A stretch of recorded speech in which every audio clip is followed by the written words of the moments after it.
na sio thegere igere citiana kiremo ni mwatu nikio ni ndirai kujita ugeni metha-ini ya Muthingi TV mohoro maitu ithaa riri ria Hwai-Ini niguo tukinyitanire hari uyu wa maria makihanikite na makiyumirite ituri-ini itiganite guku bururi-ini wa Kenya no mbere ndaya reke tukorwo tukiamukira mamwe ma maria tukuhaririirie.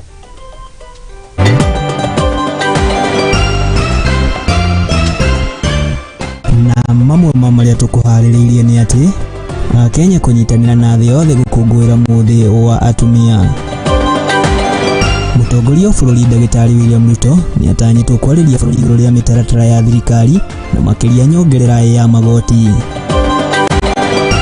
Oho mũtongoria wa bũrũri Ndagĩtarĩ William Ruto nĩaugĩte atĩ thirikari nĩ ĩgetete kũhũrana na ũndini mwogomu bũrũri-inĩ.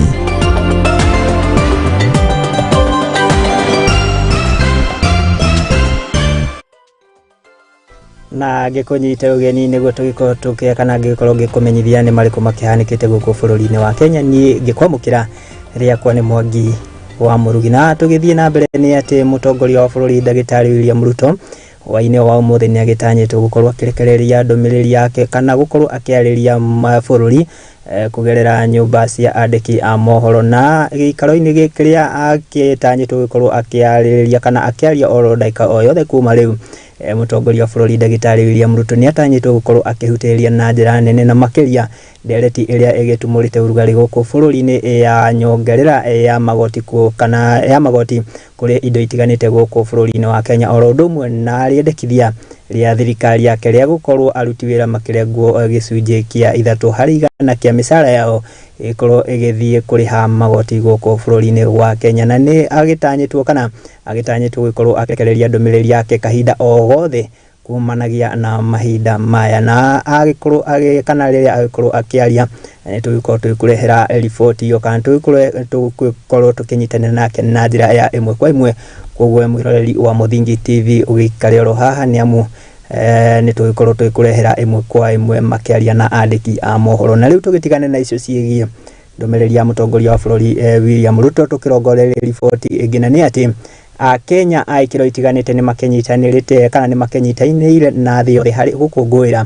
mũthĩ wa atumia thĩ yothe gũkĩrĩ ũguo kiama kia atumia maseneta nikio kĩogoca ni makenyitanire na gũkorwo makigenera oho njera-ini ya Lang'ata gũkũ kaunti ya Nairobi ihinda-ini riu kana hindi ya mihang'o yo ni magikorirwo magituga oho njera-ini ino na indo itiganite na irio cia kuria oro ndumwe na indo ingĩ na ino ni riboti yo riria magikoretwo magikinyia njera-ini iyo ya Lang'ata.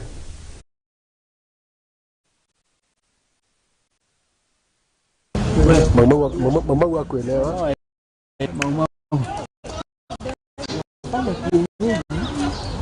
We are here as Kenya Women Senators Association.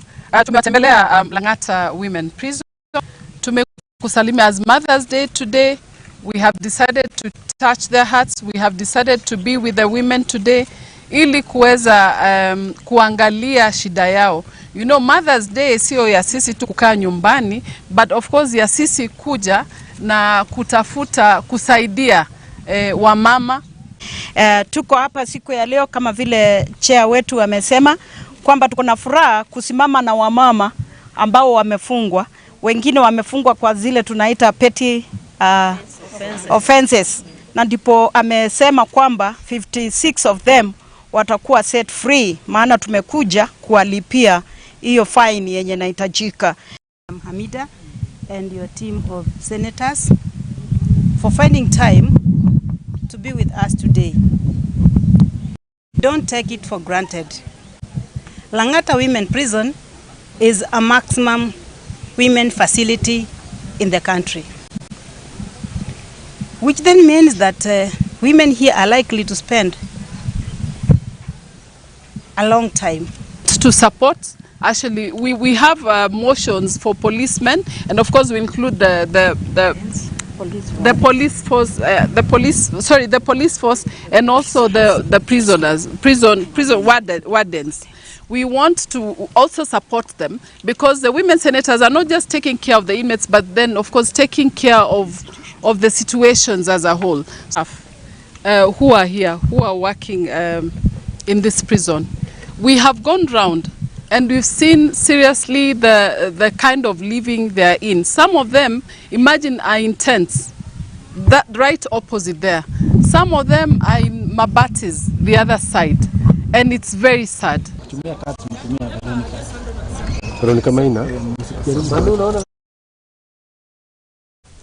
Na tukilio riboti ni ĩgiĩ ũkũngũĩri wa mũthĩ wa atumia nĩ atĩ kũrũmĩrĩra riboti ĩrĩa ĩrekereirio na ĩrĩa yonanĩtie atĩ ũtaũku igũrũ rĩa ũtheru kũrĩ mwana wa kairĩtu ndĩgĩkinyanĩire, rĩu Akenya nĩ magĩthingatĩtwo na njĩra nene gũkorwo magĩetha njĩra ingĩ na makĩria cia kũhĩmbĩria gũthomithia mwana wa kairĩtu igũrũ rĩa ũtheru na makĩria hĩndĩ ya kahinda gake ka mweri. Rĩtana rĩrĩkĩtio nĩ mũtongoria mũtongoria kuma gĩkundi-inĩ kĩa Princess Organization niwe Nancy Mobi, na kĩrĩa gĩkinye gĩgĩtwarĩte ũteithio wa tauro cia ũtheru kũrĩa cukuru-inĩ wa Mung'etho Secondary kũrĩa nĩ kaunti-inĩ ya Laikipia, na kũrĩa magĩthingatĩte andũ matiganĩte gũkorwo makĩnyitanĩra harĩ gũteithĩrĩria mwana wa kairĩtu gũkorwo agĩkinyĩrwo nĩ ũtungata wa tauro ici cia ũtheru. Tũkorwo tũkĩmũkĩra riboti ĩyo.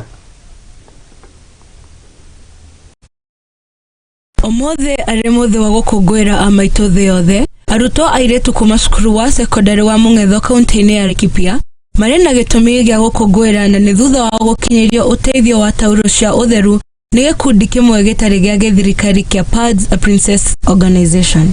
My name is Nancy Mobi.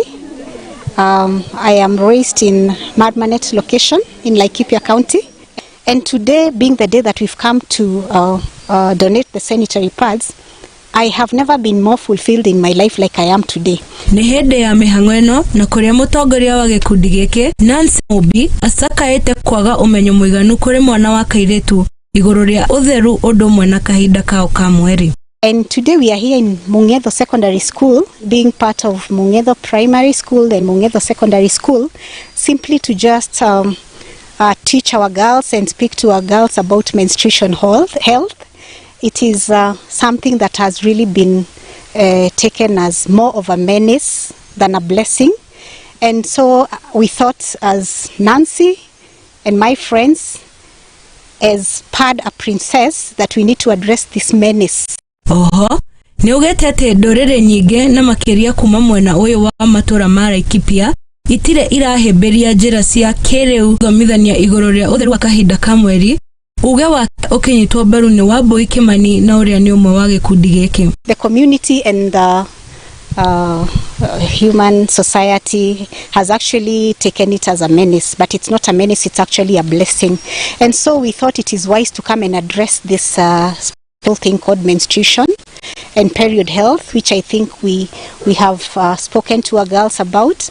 Ni muhimu sana kuendelea ama kufunza wasichana wetu mambo ya menses, kwa sababu mtoto mdogo anakuwa akijijua na akijipenda zaidi wakati anapata menses na kuna vitu za kutumia. Ukiri ogwo ni mathingatete thirikari kwarĩra mĩandandũku ya gũteithĩrĩria mwana wa kairĩtu gũkinyagĩrwo nĩ tauro ici cia ũtheru na njĩra ya raithi. Even everyone in the world, in addressing this menstruation issue, we need to actually realize that there are girls out there who are struggling with menstruation, and we all need to find a way of reaching out to them, because I don't think any parent would want to see their children miss out of school.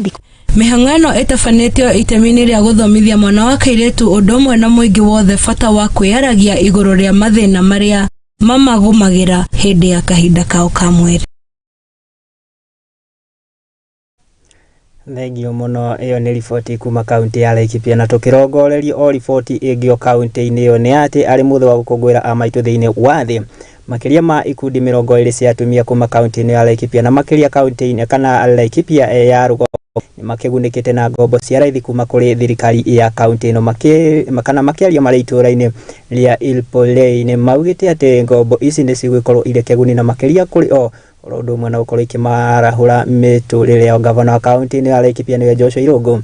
Nĩ augĩte atĩ nĩ ngombo ici nĩ cia raithi na kũrĩa augĩte atĩ nĩ magũtigĩrĩra nĩ magĩthingata ikundi ici na gũkorwo makĩmarũmĩrĩra itemi-inĩ rĩa gũtigĩrĩra atĩ nĩ mateithĩka na kũgunĩka na kĩgĩna gĩkĩ.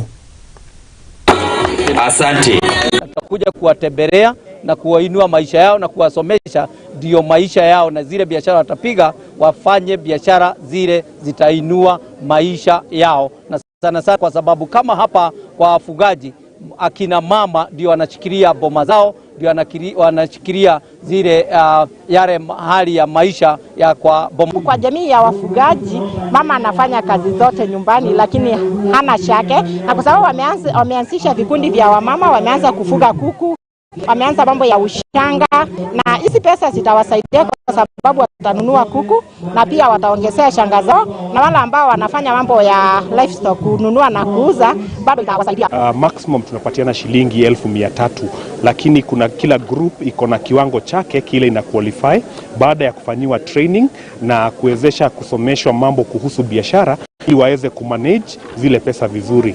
Na kama county government tunachukua hatua nyingine ya kumarket zile bidhaa zao ambazo wanauza ili waweze kupata soko kwa haraka na ili fanyanga tunanunuanga mbuzi tunauza, na pia mradi ya kuku tunanunuanga tunauza, tunafuga kuku tunauza, na pia tunafanyanga table banking, huwa tunajipeana self kwa yenyewe. Haya, na tunashukuru gavana kwa kutukumbuka kutuboost biashara yetu, tunashukuru sana. Na ile loan tumewapatia ile interest yake ni ya only 6% peke yake, na kila mama watapatiwa hiyo nafasi ya kurudisha hizo pesa polepole, na wakishamaliza kurudisha pesa bado tutawapatia pesa nyingi kulingana na zile biashara watakuwa wanafanya. Kwa hivyo sisi tunataka kuharakia mema na tuahidia hata akina mama wale wengine, hata wale haku wamejaza form zao na ile jao inaofaa, bado watasaidiwa na watu wetu wajaze forms mzuri, na ndio tuendelee na kuwainua maisha kuwapatia hiyo msaada ile wataweza kufanya biashara, alafu warudishe, na ndio tuendelee ya wengine. Nake mũtongoria wa bũrũri Ndagĩtarĩ William Ruto nĩ agĩthiĩte na mbere gũkinyĩrĩria mwĩhotoro wa thirikari yake wa gũtigĩrĩra atĩ nĩ yakĩhũrana na kũhukia ũndini mũgomu na ũrĩa ũkoretwo ũkĩtheremio nĩ atungatĩri amwe, akĩaria arĩ kanitha-inĩ wa AIC gũkũ kaunti ya Nairobi, na kũrĩa agwĩkinyĩtie na atongoria matiganĩte.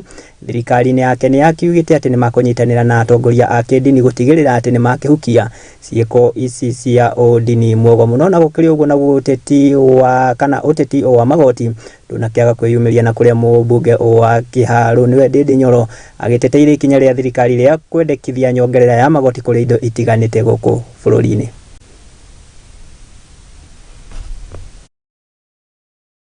Even in the face of Shakahola, even in the face of the current situation that is raising more constant answers. And I want to assure you that the government of Kenya is going to get to the bottom of what really happened. Give us a little time. Our security agencies are working round the clock so that we can unravel these acts that shame the people who want to abuse the sanctity of religion and cause loss of life in the Republic of Kenya. So, at the same time, we're going to work together with the church. We're going to work together with the religious organizations so that we prevent anything like this from ever happening again in the Republic of Kenya. Ask our religious leaders. I want to ask our religious fraternity that we work together towards formulating what our religious leaders and institution will give us as the benchmark, how we avoid situations where individuals abuse religion. And I want to request my fellow patriots, my fellow countrymen, it is very easy for a president to please the nation. Very easy. We may not even have to pay taxes. We may not have to do too much. But then what are the kind of countries that are in that kind of situation? And I want you to compare all the countries with very low taxation. We compare with their standards of life. And I agree, and you agree with me, the president has chosen the stability side.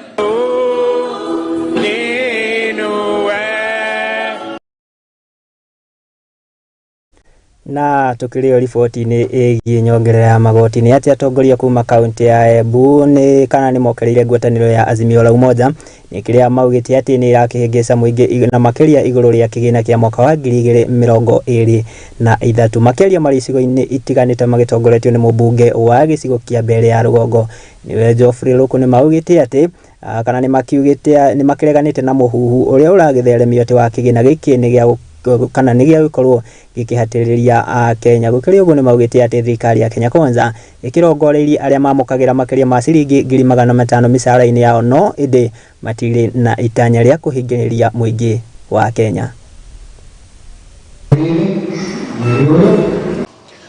Tunasema finance bill, kama wewe mshahara yako haijapitisha 1,500 hakuna mahali utapatana na 5%. Na wakati umefika, wakati wale ambao wako na pesa mingi, wale ambao wanapata mshahara mkubwa wakatwe kulingana na mshahara yao, ili wale ambao ni wanyonge, wale ambao pesa yao ni kidogo waweze kushughulikiwa na wale wamekuwa napata pesa mingi katika nchi yetu na walipi kodi sawa sawa. Mimi nimekuwa huku Manyata constituency na pia Kenya mzima nikisikiza wakaaji wangu wa Manyata, nikisikiza wana youths vile wanasema kuhusu ile bill, na wengi wao wako na misunderstanding nyingi. Kuna ile confusion imekuwa ya kwamba hii 3% ile inakatwa ni pesa ya ushuru, lakini wengi hawajui hii ni saving. Hii ingine ambayo inaitwa 3% ambao watu wa Azimio wanaendelea kupiga kelele wakisema wananchi wanakatwa. Hiyo ni pesa ya mwananchi. Mwananchi wakati anasema mimi nimeacha kufanya kazi katika hii shirika, ile pesa yangu nimecontribute miaka 5, nataka nirudishiwe. Unaenda unarudishiwa pesa yako, unajisaidia kufanya maneno yako. Angalia mambo ya unga nje shuka bei, sasa ndio hiyo mafuta inaenda kuwekwa tax. Sasa ikifika itakuja around 200. Ikifika 200 kweli mwananchi wa kawaida ataweza hii maisha? Serikali iko na jukumu ya kuangalia hii mwananchi wa kawaida. Na tugitigane na icio na riu tukirongoreria riboti ĩngĩ no nĩ igũrũ oria nyongerera ya magoti nĩ ati arutwo macukuru wa university kuma kaunti ya Kakamega nĩ makĩrutĩte mũkana wa gũkorwo magĩthamĩra kĩama-inĩ kĩa mũng'ethanĩro na nĩ kũrũmĩrĩra itacukia rĩa thirikari rĩa kuga atĩ nĩ magũkorwo makĩongerera kana nĩ magũkorwo makĩongerera marĩhi ma magoti kũrĩ indo itiganĩte. Akĩaria na andĩki a mohoro mũikarĩri gĩtĩ wa kĩama kĩa arutwo Ngusi ni augĩte atĩ mũbango wa thirikari wa kweheria kĩgĩna kĩrĩa kĩrũgamagĩra mathomo-inĩ nĩ gĩkoretwo gĩkĩmahatĩrĩria, na ũguo agakiuga atĩ ti itacukia rĩega. We are not happy as comrades when we hear the Minister of Education telling us that he's going to withdraw help from our private universities. So is taxing Kenyans is alarming. You cannot come and start telling even the workers of this country who are parents to come to be giving 3% of their salary for savings for their houses. Yet some of us, we don't live in a bush. We have houses at home. So our parents are confused between paying our school fees and saving for houses, something that we already have. Mr. President, by the way, tunaomba utusaidie sana. Hii pesa kidogo yenye wazazi wanatupea itusaidii. Unakuja rent inafaa ulipe. Mambo ya shopping pia vitu zimepanda. Hakuna vile utalipa utanunua hiyo shopping. Utusaidie kwa hiyo mambo ya help. At least help itatusaidia kulipa rent, itatusaidia na kulipa fee kiasi. Not be silent unless the president will listen to the plea of students and the workers of this country. It means going to the road with the Raila Amolo Odinga. Yes. We are ready. We are ready. Yes. So long as if Raila will put our interests first as workers and students of this country.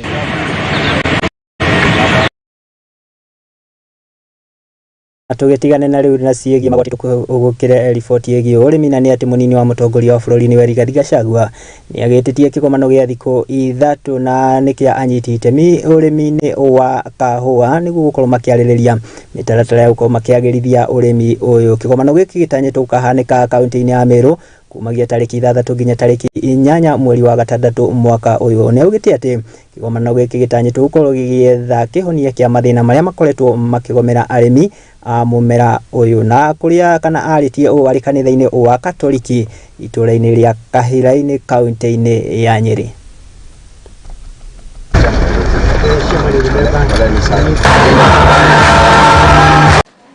Mambo ya kahawa, kesho nitakuwa na Vice President wa Colombia. Nimemwalika hapa Kenya akuje tuongee mambo ya kahawa, kwa sababu hawa wamefaulu sana, bei yao iko sawa sawa. Mwezi ujao gavana, nimeweka kikao cha stakeholders wote wa kahawa katika Jamhuri ya Kenya huko Meru tariki 6, tariki 7 na tariki 8. Magavana wote wakuwe pale, members of the National Assembly wote wale wanatoka sehemu ambaye zinakuza kahawa wakuwe pale, senators wote wakuwe pale, minister wetu wa agriculture akuwe hapo, minister wa cooperative akuwe pale, wale wauzaji wa kahawa wakuwe pale, marketers wakuwe pale, roasters wakuwe pale, wataalamu wakuwe pale. Tukitoka Meru tutatafuta suluhisho ya shida ya kahawa, vile wakulima watapata bei. Hapa kwetu hapa gavana, hapa tuko factory yetu hapa ya Kahira-ini ilifungwa, ya pale Herega ilifungwa, ya Ruiruiru ilifungwa, ya Kabiru-ini ilifungwa, ya Kiamariga ilifungwa. Iko deni karibu milioni 80. Na hiyo shida ya kahawa na bei iko kila pahali. Kwa hivyo Rais William Ruto alinipatia jukumu la kutafuta suluhisho. Mambo ya pombe tunaendelea naye, na mimi machifu wetu sitaki muende nyumbani. But I want to be a county commissioner. I'm happy with the progress so far. We are at 70%. 30% umalize kabla nirudi weekend. Na sio family iria cioruraga matauni-ini ni gitugitwo na irio cia kuria na ni gikundi kimwe kia onjoria kuma gicigo gia Kasarani unyitaniri na mutungatiri umwe uikaine ta Wilson Kamunya. Hindi ya mihango ino muikariri gitwa wa gikundi Richard Mwangi ni athingatite a Kenya aikiro itiganite gukorwo makenyitanira hari guteithia aria matakire na uhoti kana aria matakihotete. Oho ni mathingatite thirikari ya kaunti orodomwe na thirikari nene gukorwo ikenyitanira na hari gukinyaniria mubango wa waki wa tabarira na iria ya kirongoreirio gukorwo ikiguna family ici iria cioruraga matauni-ini. Na ndirakimenyithio ati mutongoria wa bururi Ndagitari William Ruto ni akianjitie gukiaririria kana gukirekeria ndumiriri yake ndi akira tukiuke kuo. Sana Lofty. That's a very interesting name. Asante. He's representing the lofty eye.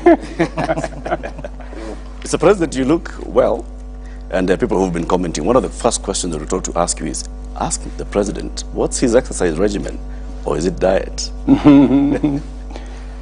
Well, I have, you know, I had an original, you know, fit that ran amok the last 1.5 years or 2 years, because we went into elections, and you know, when you have elections you have a lot of pressure. Sometimes you take out the pressure on food, and you have to do this and that, and you don't have time to go exercise, and sometimes you eat because you don't know when you will find the next meal, so sometimes you overeat. So I decided to cut it down, because ile kibarua niko naye si kidogo. So you need to be alert ndio kazi iweze kusonga. Asante sana. Our first topic for tonight is on the state of the economy, the cost of living, and of course, Kenya Kwanza's first budget. My colleague Ayub will take the first question. Excellency, Mr. President, I want to take you back to what you said on the 26th of July, 2022, during the presidential debate before the elections. To quote you said, we can limit the taxation on fuel. Take, for example, VAT, which you said, I think we need to rethink about it. That was the UDA presidential candidate. President William Ruto, months later, is proposing to Parliament to raise it to 16%. Why the double speak, Mr. President? Thank you very much. Let me start this way. And allow me to give you a bit of context. When I came into office, I did 3 things the first day in my office that I had committed to the people of Kenya. Number 1, I made sure that port operations that were unnecessarily moved from Mombasa were returned. Number 2, I made sure that our police have financial independence.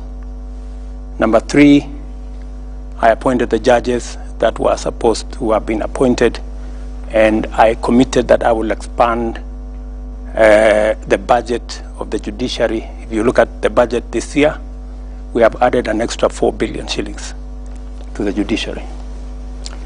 When I came into office, I found a huge crisis of fuel.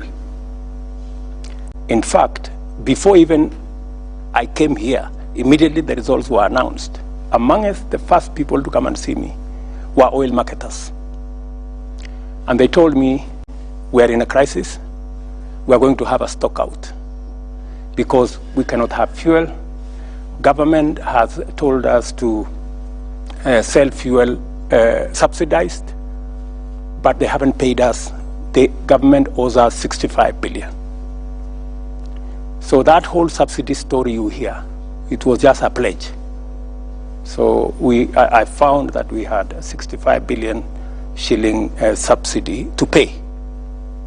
Meanwhile, our financial situation was very bad. And by the way, that subsidy was accumulating at 15 billion shillings every month. I don't know whether you appreciate the magnitude of that. So when I came into office, I looked at it, and the one thing that I did that in retrospect was the right thing, is to have an economic team around me. So we sat down, we went through the numbers, and finally we discovered that there wasn't actually a fuel problem. It was a misdiagnosis. The problem was an economic and much more a dollar problem, because there was fuel that had come, but the oil marketers could not find the dollars to go and buy, because government was maintaining an artificial, rate. So there were 2 parallel rates. There was dollar by government which said was 120, and there was another. If you really wanted to buy the dollars, you had to go and get it at 128 thereabout. So what did we do? First, we reinstated, because it was not a fuel issue, we reinstated the interbank forex market. What did that do? The spread that was between 12 and 15% has now shrunk to between 2 and 3 shillings, or difference. That is point number 1. Number 2, we went and negotiated for credit on all our petroleum products. So we've negotiated 6 months to ease the pressure on the dollar. In fact, many importers were finding it difficult to get dollars to import raw materials. We have since sorted out that problem. The liquidity around the dollar market has improved. We've allowed the dollar to find its own level. We are not artificially managing the exchange rate, because managing it artificially costs us money. So we have an issue there. So when I came into office also, I found that we had commitments of 900 billion Kenya shillings on the roads. Yeah, 900 billion. I have tried to work with various departments, Kera, Kura, Kenha, to try and understand how do we manage this 900 billion. We've tried to cut it down. We've tried to stop some of the roads that have not started. We've died. But we still remain with close to about 680 billion that we have to manage. If I have to complete these roads, I need extra money to do it. And every place I go, I was yesterday in Nyandarua. Communities, people, leaders tell us, we need a road here, Mr. President, we need a road here. We need to finish the Mau Mau roads. You need to finish this. You need to do this. We need an extra road.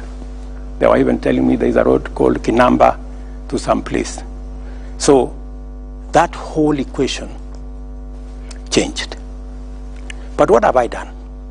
I have said yes, we're going to increase the VAT by 8% for two reasons. Number one, because having differential rates, one at 8%, others at 16%, poses a problem, an integrity problem. People use it as a loophole to manipulate numbers, you know, VAT in, VAT out. So the advice that my economic team working with Treasury gave was we must eliminate this loophole that people are exploiting, number one. Number two, this 8% that we are adding is going to give us about 50 billion shillings. It will begin to deal with the problem of roads across the country. Okay. But what have I done to balance it out? Because I made a commitment that we need to relook, right? I have removed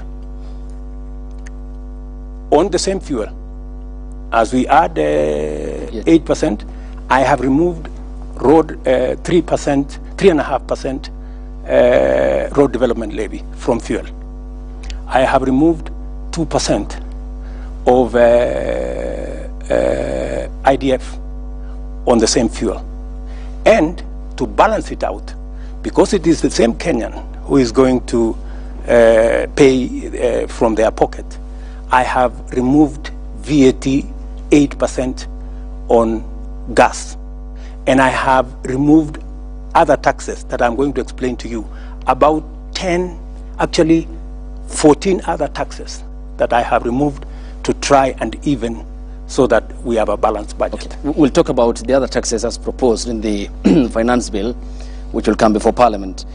But you have mentioned that there is a team of economic advisors. You're right. David Day has been in your campaign team throughout the campaign before the elections.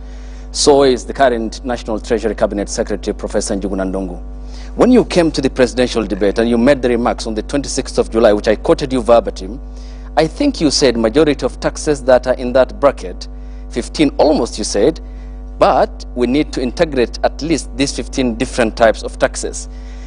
Did they not advise you, or you did not take the advice? Precisely, if you heard me clearly,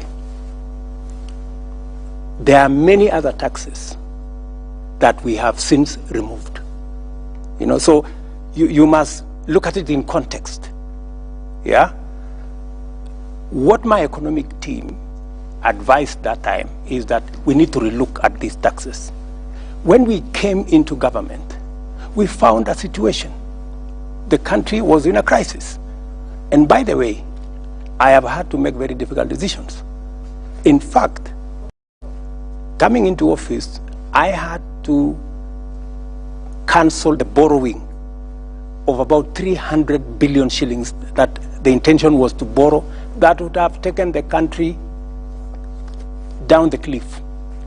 I had to step in and stop many of the subsidies that were being dished left, right, and center. I had to make many changes. I had to reorganize the whole budget because we found a country headed and sliding into bankruptcy. And so when you find that kind of situation, you have to deal with the situation with the urgency and with the acuteness of thinking that is required. Okay. Yeah? You don't operate outside a context. So the question that you have asked me, did we remove some? Did we look at the fuel issue? Yes. We said, while it is true that we have a crisis and we have to deal with a pending bill of 700 billion for the roads that we have, while it is also true that we have to look at what additionally we can do, but we need to put a relief on Kenyans. Okay. That's why, apart from, and you know the reason why the tax on the VAT on fuel or petroleum products is much more attractive is because it is spread across all Kenyans. So everybody carries a small bit of it. Okay. But we have also knocked down other taxes from the same fuel. As I have told you, IDF we've taken down, road development levy we've taken it down, and a host of other taxes that we have taken down. Okay. Final question on this. This is an issue, Mr. President, which dates back to 2013 as a condition by the International Monetary Fund, the IMF, in which then the leader of the majority party, the current defense CS who sits in cabinet, Adan Duale, said that the 181 MPs have been convinced by the party leadership, the President Uhuru Kenyatta and his deputy William Ruto, on the rationale of the 8% VAT on petroleum products. He continued, 181 is a very big number and will convince our members. And this being a precautionary facility by the IMF, can you tell the Kenyan people that there is no extra hand of pressure on the Kenyan government by the International Monetary Fund? My good friend, the International Monetary Fund does not run the government of Kenya. I do. IMF does not make decisions for the government of Kenya. I do. IMF are our partners. They work with us on our priorities. They work with us on our proposals. They support us where they can. They give us advice where they can, but ultimately, we make the decisions ourselves. And it is not up to IMF to see how to sort out the 680 billion that we have on the road sector. It is not up to any other person. It is up to us. When I get out of this office and go to this village and that constituency and that ward, it is not the IMF that is asked about roads. It is the government of Kenya that I run. So I think there is always this thinking that external factors dictate to us. I think you know me better. I can stand up to any pressure from any corner. I make the right decisions for our country. Your Excellency, you've said, and this is not just today, even previously, that the Jubilee handshake administration went on an irresponsible borrowing spree. They took loans worth 4.1 trillion shillings in just the 5 years of 2018 to 2022. How much is our public debt today, Mr. President? Our public debt is in the region of 8.8 trillion, close to 9 trillion. That's where we are. And so that you can contextualize this, it is the reason why, if you look at this budget, I have made a deliberate, conscious decision. In fact, against the advice of IMF. IMF actually wanted us to borrow slightly more. I told them no. I told them no, we're not borrowing. And that is why, if you look at the fiscal deficit, the money we are borrowing, we have reduced it from 1.1 trillion last year to 630 billion this year. We have reduced almost 500 billion because I am conscious that we are not in a good place. I am also aware what is happening to other countries. There are countries in our continent that have defaulted in their payments. When I am president, Kenya will not go that route. And that is why, even when, many people thought it was a joke, I told them, we are not borrowing beyond where we are. So how much are you planning to borrow in this year? That is why, Latif, you saw there was a delay of salaries for about 2-3 days, about in April. Yes. Because, some characters thought that I was joking. I told them, listen, we are going to live within our means. Even if we have to delay for salaries for 2-3 days, we will. So that people begin to internalize that we cannot continue borrowing. And let me tell you, I have had many people say, oh, you can't tax there is no country that can tax itself into prosperity. That is correct. Yeah? But you cannot accumulate debt into bankruptcy as an option. It cannot be an option, right? And there is a question I want to ask my fellow countrymen and women. Are we overtaxed? That is the question that we need to ask. And I want to answer that question. Yeah. Are Kenyans overtaxed? Let me give you the statistics. OECD countries, OECD countries, the tax as a percentage of GDP, the average is 34% of GDP. 34%. You have from Turkey, which is 22% of GDP, to France, which is 45% of GDP. Okay? Let's leave the OECD. Let us come to our continent. Our peers, South Africa, Tunisia, Morocco. They are between 23 and 28% of GDP. Tax as a percentage of GDP. Where is Kenya? Kenya is at 14%. Kenya is at 14%, meaning we are paying half in terms of tax what our peers in our continent are paying. And you see, society is reflected by the quality of public goods, roads, hospitals, schools, water. That is what a society is measured. If you will find that if you don't have working schools, if you don't have no running water, if you don't have good roads, you cannot, what kind of society are you? So the big question, and I want to tell my countrymen and women, please, we are not ourselves. In fact, if we were to match our peers, my intention is to take this slowly, the way Mwai Kibaki did.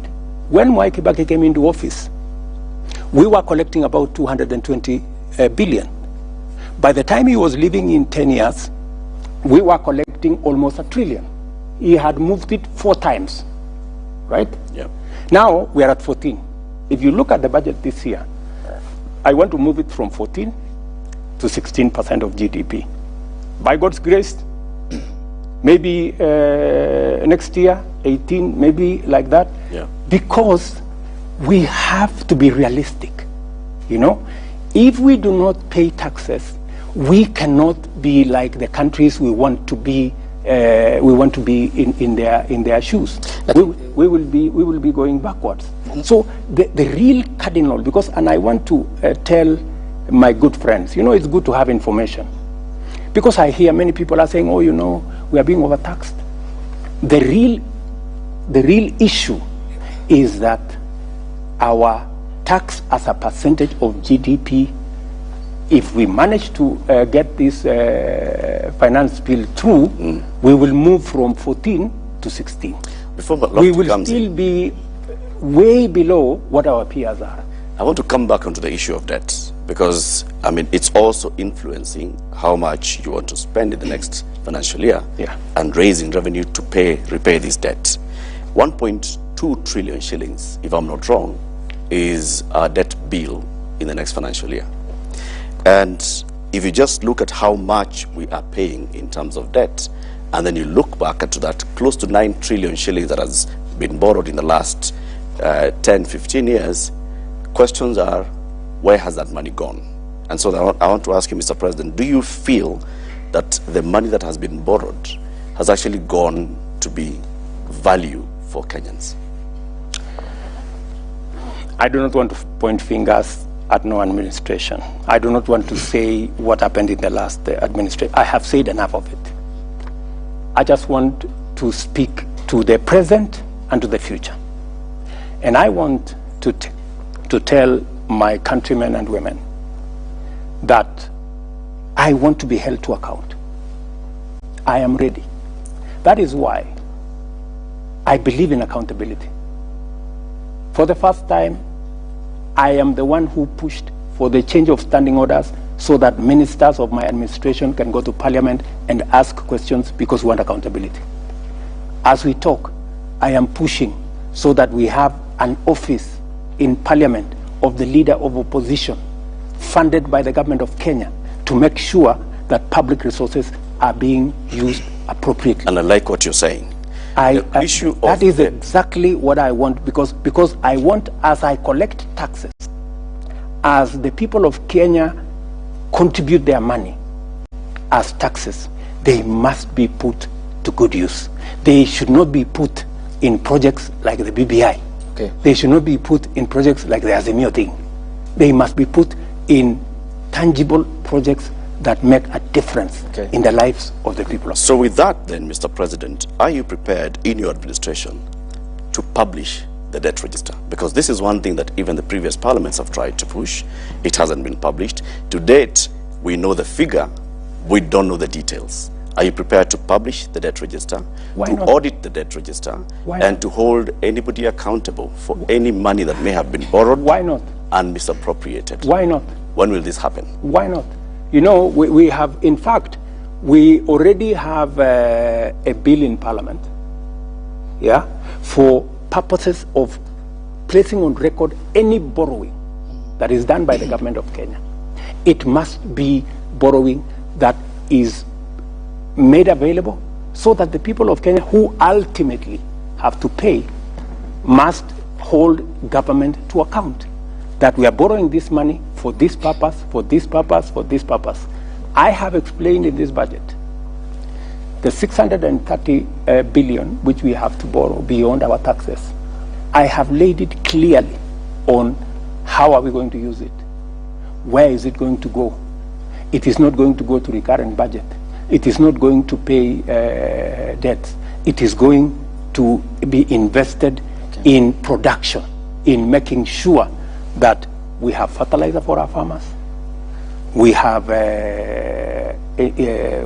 developed the tea value chain, the coffee value chain, leather value chain, textile value chain, edible oil value chain. And if you look at the budget, we have clearly isolated, including making sure that we begin the journey to bring our manufacturing as a percentage of GDP, which went down from 9 to 7, in the next 5 years, I want it to be at 15%. By 2030, I want manufacturing as a percentage of our GDP to be at 20%. That's why we are calling it 20 by 30. That is the trajectory I want us to go. I also want to move our exports. That's why, if you see in this budget, we have many areas where we have imposed taxes. We have imposed taxes on imported fish. We have imposed taxes on imported furniture. We've imposed taxes on imported steel. We have imposed taxes on imported cement because we want to grow our own manufacturing capacity. Because by growing our own manufacturing capacity, we create jobs, we create opportunities for work, and we build our own manufacturing capacity using our own products. So I have, with clarity, I can explain where we are going to put every cent. Okay. How we are going to invest in the leather value chain. Mr. President, how we are going to invest in the textile value chain. Nafikiri kwa kufungamana na swali lake nitakuuliza Kiswahili na nitafurahia hapo utalijibu hili Kiswahili. Wakenya wengi wanahisi kwamba Mheshimiwa Rais unazungumza lugha ya mahasla, lakini vitendo vyako na vya serikali yako ni vya mabwenyenye. Hasa ukiangalia katika matumizi. Kwa mfano, ni wiki kadhaa tu, miezi kadhaa iliyopita ilipitishwa kwamba kuna nyongeza ya pesa ambazo zitatumika katika Ikulu, shilingi milioni 93 nyongeza. Ulipokuwa unaingia katika madaraka ulisema kitu cha kwanza utakata bajeti kwa shilingi bilioni 300. Na hii ilikuwa ni kwamba ujaribu kupunguza matumizi ili Mkenya ambaye ni hasla uliyezungumza kwamba ukiweka Biblia chini tu hivi, ikiwa ni tarehe 11 Septemba mwaka jana kabla uapishwe, utaziba mashimo yote ya makateli na kila kitu kitakuwa shwari. Lakini swali ambalo leo Mkenya anajiuliza ni kwamba hakuna pesa ya kuweza kuwaajiri walimu zaidi, haswa wa shule sekondari junior ambao sasa hivi kuna upungufu wa karibia 1048. Hakuna pesa ya kulipa madaktari kwa wakati ufaao. Kaunti ya mwisho kutaka kugoma ni kaunti ya Kisumu. Hakuna pesa ya kuongeza fedha haswa katika kaunti. Kumbuka kwamba ni maseneta wako katika ambao wanaegemea upande wa Kenya Kwanza waliangusha ule mswada wa kuongeza fedha hadi kufikia shilingi bilioni 407, wakaishukisha hadi 385. Hakuna pesa za hivi, lakini kuna pesa shilingi milioni 459 za kulipa makatibu waandamizi CAS 50 kwa kila mwaka katika serikali yako. Je, unazungumza lugha ya mahasla ama unawapaka mafuta kwa mgongo wa chupa rais? Sizungumzi lugha ya mahasla peke yake. Natekeleza hii budget. Hii budget unaona hapa ni budget ya mahasla. Uniulize kwa jinsi gani? Kwa nini? Yes. Na nilichokitaja ni tofauti na jambo la kwanza, haya mambo yote uliyoyasema, serikali hii wakati nimeingia nimefanya mambo manne ambayo yanahusikana na mahasla. Jambo la kwanza, nimeweka pesa karibu shilingi bilioni 3.5 kupunguza gharama ya mbolea ambayo inatumika na wakulima wale wa chini. Kufikia sasa serikali imesajili wakulima milioni 4.5, karibu milioni 5. For the first time, kila mkulima bila ya kubaguliwa alipata mbolea. Leo tumeongeza sehemu ya kuzalisha chakula kwa ekari 1,200 kwa sababu ya incentive ambayo tumetoa kama serikali. Mind you, wale wengi ambao wako katika sekta ya kilimo ni mahasla. Jambo la pili, kwa jambo la ambalo linasumbua sana wa Kenya, jambo la cost of living. Yeah? Ni nini nimefanya katika ile kupunguza hiyo mzigo kwa Wakenya? Kwa sababu kuna mambo mawili. Wale majamaa walikuwa hapa mbele yetu walifanya subsidy ile inaitwa subsidizing consumption. Walipeleka pesa kwa mamila. Mila hana mahindi yake. Mila ni chuma tu ako nayo na mashini. Zile pesa mimi sasa ndio nalipa. Hawakulipa. Mimi sasa ndio nalipa ile pesa ya subsidy. Unaelewana? Mimi nilifanya nini? Kwa sababu naelewa kwamba shida ni supply and demand. So ile tulifanya ni kwamba tulienda kwa KNTC, tukawapatia treasury ikawapatia letter of support. KCB wakatupatia shilingi bilioni 25. Tukatumia hiyo pesa, sio pesa yetu, ni pesa LC, unapatiwa tu LC. Tukalete mchele, tukaongeza mahindi, tukaongeza mchele, tukaongeza maharagwe, tukalete mafuta ya kupikia. What happened? Ile bei ya unga ilikuwa 230, sasa iko 170, ikiteremka. Bei nataka uende ucheck. bei ya mafuta ya kupikia fresh fry kwa mfano ilikuwa 1800, saa hii ni 1100 kwa kilo 5. Ile kilo 3 ilikuwa 1100, saa hii ni 750. Sababu gani? Wale makatel ambao walikuwa wanafanya hiyo biashara wakati walijua, kwa sababu tunajua bei ya hizi vitu kwa soko ya kimataifa, tukawaambia simupunguzeni jameni. Wao sasa wamekuja bei ya chini, like, without us doing much. Nafikiria hiyo ni mipango mizuri. Sasa nikueleze, si umeniuliza nafanya nini kwa mahasla. Mahasla ndio hawa wanahangaika na gharama ya swali lao kuu mahasla wanasema jinsi unavyokusanya na matumizi yako hayatoi picha ya hasla. Kwa mfano kuachilia kuongezwa fedha ambazo zinatumika ikuluni, nitakurudi hapo, na mshahara kama hawa ma CAS ambao hadi sasa hujazungumzia kama unakubaliana au la, licha watu kwenda mahakamani kupinga hilo. Mambo ya CAS ni mpango wangu wa serikali. Naam. Yeah. It is my decision.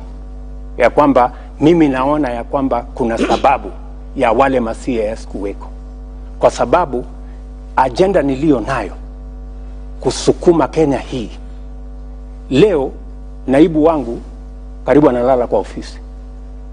Leo yule Musalia Mudavadi unaona amepunguza kilo siku hizi kwa sababu karibu analala kwa ofisi. Mimi ninahitaji wafanyikazi zaidi kwa sababu ile agenda ya kubadilisha Kenya, I need more hands, I need more minds. Lakini wacha nirudi pale kwa mahasla. Wewe umesema ya kwamba ati mambo ya walimu. Je, wewe unaelewa ya kwamba serikali hii imeajiri walimu 35,000 yenye haijawahi tangu Kenya iundwe? There has never been one hiring of 35,000 teachers. Lakini hata wanasema bado JSS madarasani hakuna walimu. Ni tamoja sasa wanafunzi waliingia hawajapata walimu hadi sasa. We are hiring another 30,000, 35,000 next year, next financial year, baada ya hii budget. Kwa sababu mimi naelewa na hii shortage ya walimu, kulikuwa na shortage ya walimu 110,000 mimi nikichukua wadhifa wa uongozi. At least nimejaribu kupunguza hiyo shortage ya walimu. Nime hire the biggest number of teachers in Kenya. As I talk to you, vile tumeajiri walimu wa TVET 1,300, tutaajiri baada ya hii budget another 1,700 wawe 3,000. Serikali hii tumesort out mambo ya elimu vipi? Wakati tumechukua usukani, walimu watoto wetu walikuwa wanahangaika, hawajui watafanya mtihani ama watafanya mtihani. Hii junior secondary itakuwa katika secondary school ama itakuwa primary school. We have sorted out that problem. And on top of sorting out that problem, na tumeweka junior secondary school pale katika primary school, kwa sababu ingekuwa mzigo mkubwa sana kama pendekezo ya serikali iliyopita kwamba waende katika secondary school, ingekuwa gharama kubwa sana kwa wazazi. Naam. Vile tumeongeza walimu. Juzi, nafikiri wiki moja iliyopita, tumesort out the biggest problem ya mambo ya elimu ya vyuo zetu. The biggest problem, vyuo zetu nikiongea na wewe saa hizi, karibu zote zinafungwa. Wako na madeni ya bilioni 59, actually almost 60 billion. Wana strike, wale wahadhiri ama lecturers wamegoma, hawajalipwa. Nani hajalipwa? It has taken my administration to sort out, kwa sababu wale wote wamekuwa wakimbia kutoka changamoto hiyo kwa miaka 20.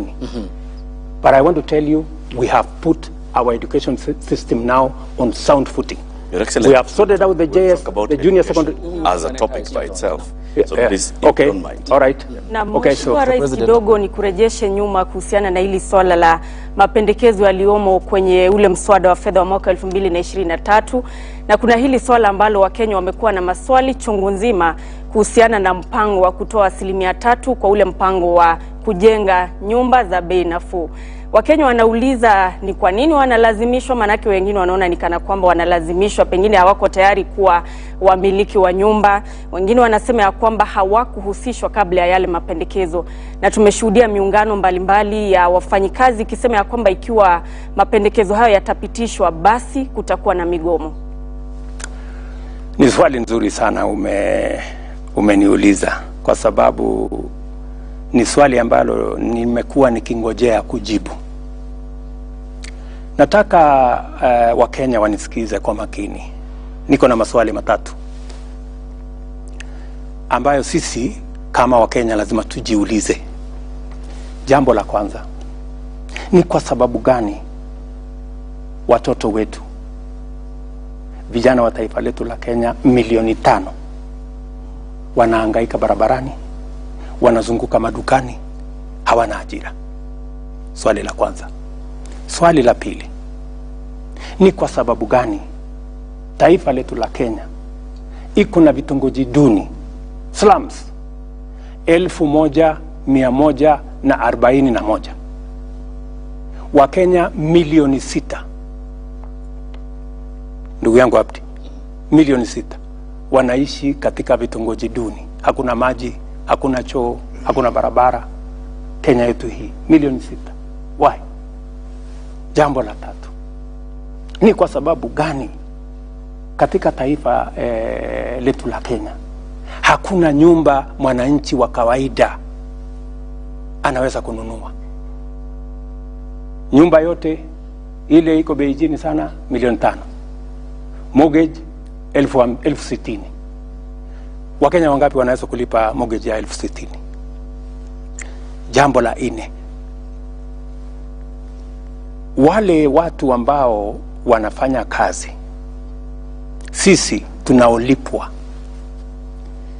na ushuru ya Wakenya ni watu 700,000, kuanzia rais mpaka kupitia kwa mawaziri, kupitia kwa madaktari, kupitia kwa walimu, kupitia kwa wauguzi, mpaka wale wa chini messengers na wale wengine 700,000. Tunalipwa na ushuru ya hao Wakenya wote. Imefika wakati, rafiki yangu, tufikirie ni vipi sisi tulio na bahati ya kufanya kazi, na sio kwamba ati mimi kwa sababu ni rais leo ati mimi ni bora kuliko wengine, ama wewe kwa sababu ni mwalimu ati wewe ni bora kuliko wale wengine.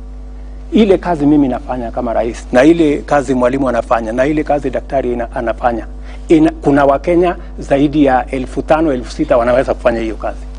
Wewe umebahatika, wewe ndio uko na hiyo kazi, na ndio kwa sababu wale wengine hawana hiyo kazi. So ile swali lazima tuulizane ni kwamba mpango ambao utatupatia sisi nafasi ya kuajiri watoto wetu, ya kutoa aibu ya hawa watoto wetu wanahangaika barabarani, wanahangaika madukani, ndio wale wameingia kwa ulevi, ndio wale wameingia kwa madawa, ni nini tutafanya? Na ndio niliwaeleza Wakenya wakati nilienda kwa campaign. Niliwaambia Wakenya, nchi zingine, China, Singapore, Korea, ile wamefanya, wameweka mipango katika labor intensive infrastructure programs.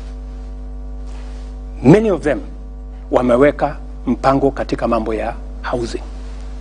So hii housing sio nyumba. Naona watu wengi wanasumbuka, sisi hatutaki nyumba bana. Mbona nani alikuambia tunahitaji nyumba? Sio nyumba peke yake ndio tunatafuta kwa hii mpango. Ni kweli nyumba itapatikana, tuondoe wale wa Kenya milioni 6.5 wanaishi katika slums. Ni kweli. Lakini tafadhali, lakini ya muhimu zaidi ni kwamba kila nyumba tunayojenga tunapata ajira ya vijana wetu 5. Kila nyumba. Zile nyumba ambazo tumeweka katika mpango yetu 1 million in the next 5 years. 200,000 every year. Hizo nyumba 200,000 every year itatupatia nafasi ya ajira kati ya vijana 1,000,000 na 2,000,000. Ndio tumesema vile wengine wamefanya, tunasema kila mfanyikazi atoe 3%, na sio 3% ya mshahara yako yote. Ile inaitwa basic pay. Mwalimu kwa mfano, basic pay pengine ni 30,000. Sawa? Shilingi 3% ni shilingi 900. Right? Na hatusemi hiyo 900 ati ni ushuru. Si ushuru, ni pesa yako. Lakini unatupatia kwa muda tufanyie mpango ya wale watoto wetu wanaorandaranda barabarani, wengine wao ni watoto wetu wa kuwazaa, our own children, kuwapangia ajira. Sawa? Na hiyo that's why ni watu waelewe, it is a win-win project. Wewe ukitoa 3%, Abdi, mwenye amekuajiri anatoa 3%, kumaanisha na hiyo 6% yote ni pesa yako, sio pesa ya mwajiri tena, ni pesa yako, na sio ushuru, ni pesa yako. Tunaelewana? Na hiyo pesa ndio tunataka kutumia kujenga hazina ambayo itatusaidia kufanya mambo matatu ya muhimu. Jambo la kwanza, leo tunajenga nyumba 1% ya nyumba zote zinajengwa Kenya inaweza kununuliwa na mwananchi wa kawaida. Tunataka kuongeza nyumba ambazo zinajengwa ambazo zinaweza kununuliwa na Mkenya wa kawaida kutoka 1% mpaka 50%. Wacha niwaeleze wa Kenya vile hiyo kazi itafanyika. Tuko na mipango miwili. Tuko na yenye tunaita social housing. Tuko na ingine tunaita affordable housing. Social housing ni kwa wale watu wa mapato yao ya chini. Tunasema yule mtu ambaye anaishi Kibera, yule mtu ambaye anaishi Mathare, yule mtu ambaye anaishi Kisumu Kondele, yule mtu ambaye anaishi hapo Kakamega ama anaishi Murang'a ama anaishi Kiambu, ambaye analipa rent kwa ile nyumba ambayo haina choo, haina taa, haina maji, shilingi 2,500. Huyo mtu na 2,500 yake tunataka kumjengea nyumba, atalipa shilingi 2,500 kwa nyumba ambayo iko na maji, nyumba ambayo iko na facilities, iko na kitchen, iko na choo, na analipa shilingi 2,500. Wakenya watataka kuniuliza, Bwana Hasla, hiyo nyumba iko wapi? Nataka ni munipatie nafasi ni wapeleke hapa Soweto. Okay. Kibera. Soweto A. Pale kuna kiongozi ya wamama, kuna kiongozi ya hiyo Soweto A anaitwa Mama Shiro. Alikuwa anaishi kwa nyumba haina choo, haina maji. Leo anaishi kwa nyumba ambayo analipa 2,500 na ni nyumba ya ghorofa. Hako kwa flat yake. So, what am I saying, my friend?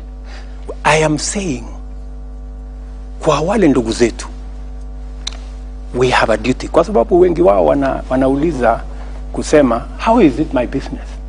Inanihusu nini? Kama yule hana kazi, inanihusu nini? Kama anaishi kwa slum, inanihusu nini? My friends, mimi nataka niwaambie, inakuhusu, kwa sababu yule unamdharau ndio analipa ushuru, wewe ukapata mshahara. Number 1. Number 2, yule ambaye unamdharau, huyo pengine ni ndugu yako, pengine ni dada yako, ama ni Mkenya mwenzako. Jambo la 3, hasara yako ni nini? Kwa sababu ukitoa 900 kama ni mwalimu, tunakuongezea 900 kama serikali, kama mwajiri wako. Ya? Usipotoa 900 hatukupi 900. Lakini ukitoa 900 tunakupatia 900. Alafu kama huhitaji nyumba, baada ya muda miaka 7 ama ukitaka kwenda retire, tunakurudishia pesa yako kama hujatumia kununua nyumba, na tunaongeza interest. Kama unataka kutumia kwa njia nyingine, unaweza kumpatia mtoto wako akatumia kununua ile nyumba. Okay. Well, and President, affordable, acha niende hapo kwa affordable housing kidogo tu tafadhali. Briefly, we need to proceed. Tafadhali. Okay, thank you. Kwa sababu unajua hii maswali ni mingi. Yeah. Watu wengi wanasema lakini bwana hii sasa hata kama ni 900 si nitachukua miaka 60 ndio niweze kununua nyumba. That is not the case. Hii pesa ambayo unatoa sio ya wewe kununua nyumba. Pale tukishajenga manyumba ya kutosha ambaye wewe unaweza kugharimu kwa ile mshahara yako, uko na tunajenga nyumba ya 2500, 4600, 8000. Ile the most expensive house tunajenga ni karibu 12,000, 3 bedroom house. So tunasema hivi, ile pesa ambayo tunaweka pamoja ni kutupatia uwezo ya kuleverage kwa hiyo pesa. Kama ni bilioni 5 tunaweza kuitengeneza kiuchumi iwe mara 5 mara 7 tuweze kuitumia kujenga manyumba. Hii manyumba itatusaidia kwa wale wanaishi katika vitongoji na hata wale wengine wote ambao wanalipa rent.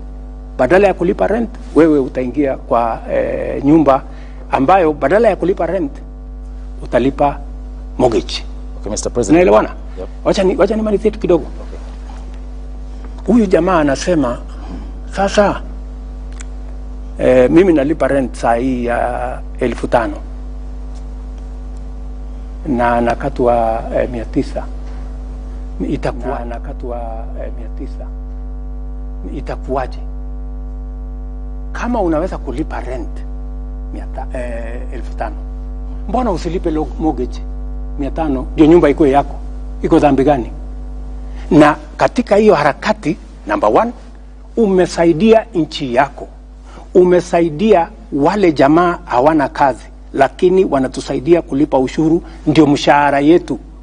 Mimi kama rais, na wewe kama daktari, na wewe kama mwalimu, na wewe kama mjumbe, na wewe kama MCA ilipwe. Pia tuwasaidie wapate ajira, tuwasaidie wapate mahali pa kuishi. Na jambo la 3, tuhakikisha kwamba mashamba yetu ambayo kwa sasa yanakatwa ili wananchi waishi, we start to consolidate our position kama townships. In any case, statistics show, my brothers and sisters, that the future is urban. By 2050, 68% of people will be living in towns. So we have a choice. Are they coming to live in slums when they come to, because they will come? Okay. Or are they going to live in decent houses? Thank you, Mr. President. And if they are going to live in decent houses, we have to engage in this win-win program. Okay, in this program, just allow me 1 minute. In this program, because it is very important to me, okay, and it is very important to every Kenyan, and I want every Kenyan to understand why they have to contribute 3% of their salary. It is not that it is a tax. It is your money, my good people. Okay. And we are going to double that money using your employer. And you are going to get that money in interest. And you are going to support us. You are going to help us to employ the millions of young people, including your sons and daughters, in give them time for the questions now, Mr. President. And Mr. President, you have a very ambitious plan. Thank you. The housing plan. My question is, are you saying that those lucky enough to secure jobs will be contributing to this fund so that you cushion the most vulnerable in the society? We have millions of jobless Kenyans out there. Don't you think theirs could be an earning problem and not a saving problem? Because now, if you say theirs is an earning problem, yes, not a saving problem. So even if you make these houses very, very affordable, some of them cannot even afford that 2,500. And then my question too on that: if I'm already paying for mortgage, why should I be forced to contribute to the fund? Very good question. If you are paying a mortgage, nothing stops you as somebody who is employed. Yeah? Number 1, contributing to this fund. Because it is not a tax. It is your money. What you are doing, you are playing your patriotic duty. Because out there, we have millions of young people who get out of school every year. It is our responsibility, me and you. Why is it our responsibility? Because they are the taxpayers that end up paying our salaries, right? And it is our duty also to see how we can help them in a small way. And you have said correctly that their problem is employment. Precisely. That's why I'm saying these 5 million characters, our children, getting out of school. Don't you think it is a decent thing? Don't you think it is the right thing to participate in an exercise that helps our country, our young people, instead of engaging in crime, in abuse of drugs, to be part, to get a job? By the way,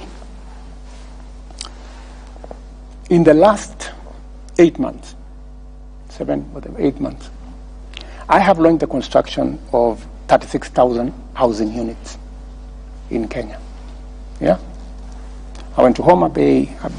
Last Friday I was in South B here at the Bellevue, where they are building, I think, 2,000 something houses. I will be going to Makongeni, hopefully in the next maybe 3-4 weeks or 1 month, to launch another 30,000 houses.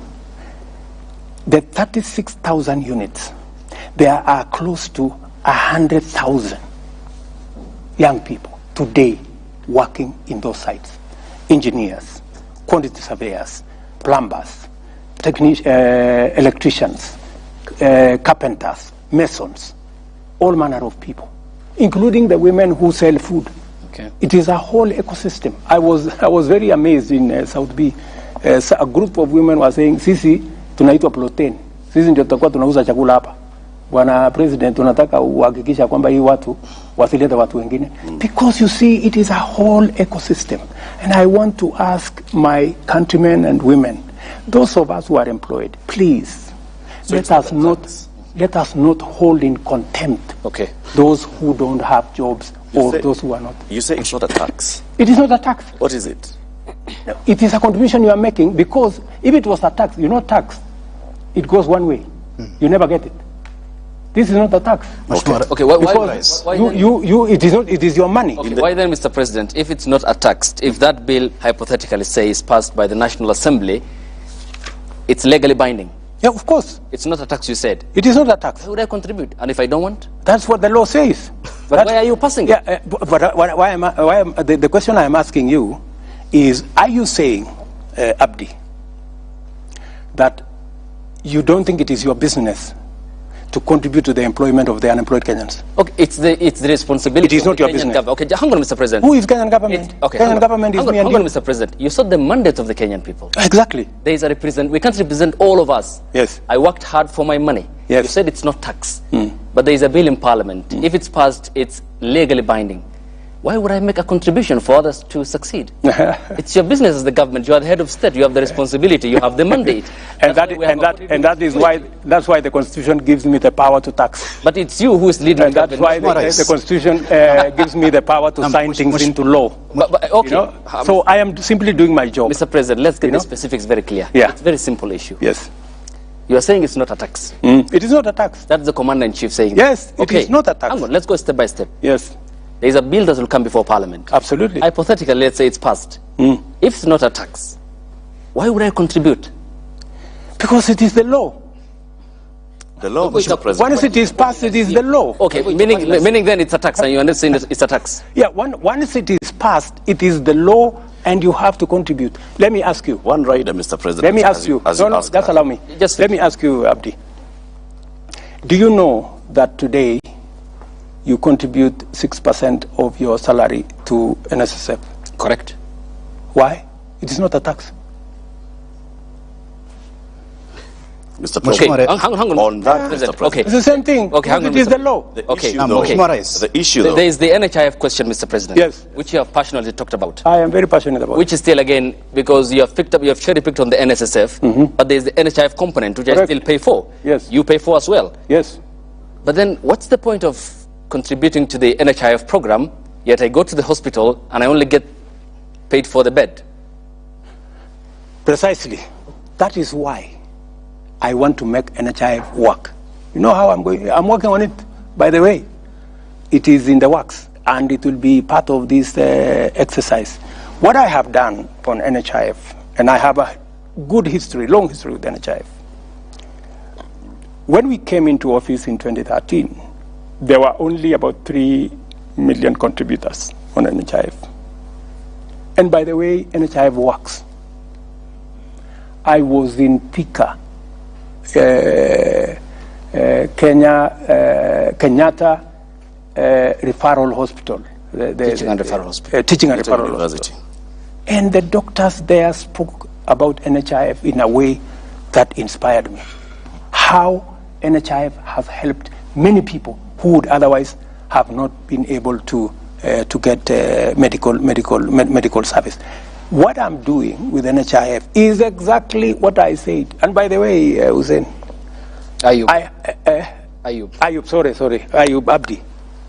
By the way, this housing plan, I talked about it in the campaign everywhere. And I promised the people of Kenya, if you elect me president, this housing thing, I am going to use it to get jobs for our young people and to remove Kenyans from slums. So it is not something that I arrived in office and I started. If you read the manifesto of Kenya Kwanza, it is a big chapter. In fact, I was asking some of the MPs that were trying to say, oh, you know, I asked them, when me and you were standing on the podium and told the people of Kenya, elect us, we are going to arrange for housing, so that you thought it was a joke. It was not a joke. Na Mheshimiwa Rais, tukisalia katika that's where we are, Abdi. Hapo ndio tuko. Okay. Na Mheshimiwa Rais, tukisalia katika swala hili la gharama ya maisha, lakini katika mada tofauti. Ndio. Umezungumza kuhusu kuondoa ushuru kwa gesi. Na mwezi Februari uliwaambia Wakenya kwamba itakapofika tarehe mosi mwezi Juni, bei ya gesi ya mtungi wa kilo 6 itapungua kati ya shilingi 300 na 500. Hivi sasa Wakenya wanasubiri siku 15 kutoka sasa. Wanataka kufahamu iwapo mipango yote iko line, ikifika tarehe 1 mwezi Juni watakapoenda katika maduka haya ya kununua gesi, wataipata gesi hii kwa kati ya shilingi 300 na 500. Lazima kwanza tupitishe hii kwa budget. You know, sio lazima tutoe gharama ya tuondoe. Kwa sasa hakuna njia ya kuondoa ushuru mpaka budget ipite. Kwa hivyo huwezi kuhakikisha kwamba ikifika tarehe 1 Juni. Tarehe 1 Juni haiwezekani. Mpaka pengine kama ulivyosema awali. Mpaka tutapitisha hii mswada pale bunge ndio tuweze kuhakikisha kwamba tunateremsha hiyo bei. Kwa hivyo ni muhimu kwamba kuongeza mabadiliko. Kuongeza kwa, kama tungepitisha hii jambo kwa supplementary budget. June ingewezekana. Lakini tulijaribu kuisukuma kwa supplementary budget, ikawa haiwezekani kwa sababu ilikuwa inatubidi tubadilishe sheria fulani. Ndio tuhakikisha kwamba hilo tendo inafanyika. Lakini sasa tumeipanga vizuri. Tumehakikisha ya kwamba hiyo iko katika budget yetu, umeona waziwazi. Na vile vile tumesema tutachukua ile pesa ambayo tunatumia tunaokota ushuru kutoka mambo ya kerosene. Tutaitumia kusecuritize. Ndio tupunguze gharama ya mtungi ya gesi. In fact, tunaongea na market. Saa hizi nikiongea na nyinyi, tunakimbizana na wale watu wakora ambao wanauza gas kinyume ya sheria. Tunakimbizana na hawa vibaya sana. Kwa sababu we have to remove all the illegal fillers because they are destroying this market and they are undermining our efforts. Na unaweza kuhakikishia Wakenya kwamba budget tukipitisha,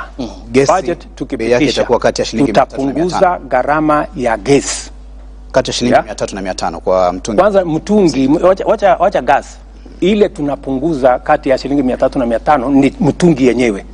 Ndio sasa uongeze gesi ndani yake. Lakini mheshimiwa, ukiwa Samburu, nakumbuka vizuri sana ulipotoa tangazo la kwanza, tena baadaye katika ukumbi wa mikutano ya kimataifa na akina mama hapa KICC, hukutaja masuala ya kwamba lazima mswada wa fedha wa mwaka 2023 upite kwanza. Ulitangaza tu waziwazi kwamba utapunguza na itakuwa ni hewala kwa kila Mkenya. Sasa mimi nataka nikuulize wewe, hii ni nchi ambayo inafuata sheria. Yeah? Si umesikia huyu bwana akiniuliza utafanya ni kwa sababu gani? We are a country governed by the rule of law. Nimekueleza kama tungepitisha hiyo mswada kutumia supplementary budget mwezi wa 6 ingewezekana. Lakini kwa sababu hatukupitisha, tutapitisha sasa katika budget yenyewe. Baada ya hapo hiyo gesi itapatikana. Kutokana na mabadiliko haya utaomba Wakenya radhi? Kwa nini? Ambao walikuwa wanategemea kwamba ikifika kwa nini? Wewe ndio uko na shida na mimi. Wakenya hawana shida. Okay, Mr. President, let's finish up on I'd like us to move to the next issue, Mr. President. Thank you very much. We've spent quite a bit of time on the first topic. Yes. Because of course it's the hot topic in the country. Let's go to another hot topic, Mr. President. And this is on the matter of security and religious matters. Lofty. Shukran sana.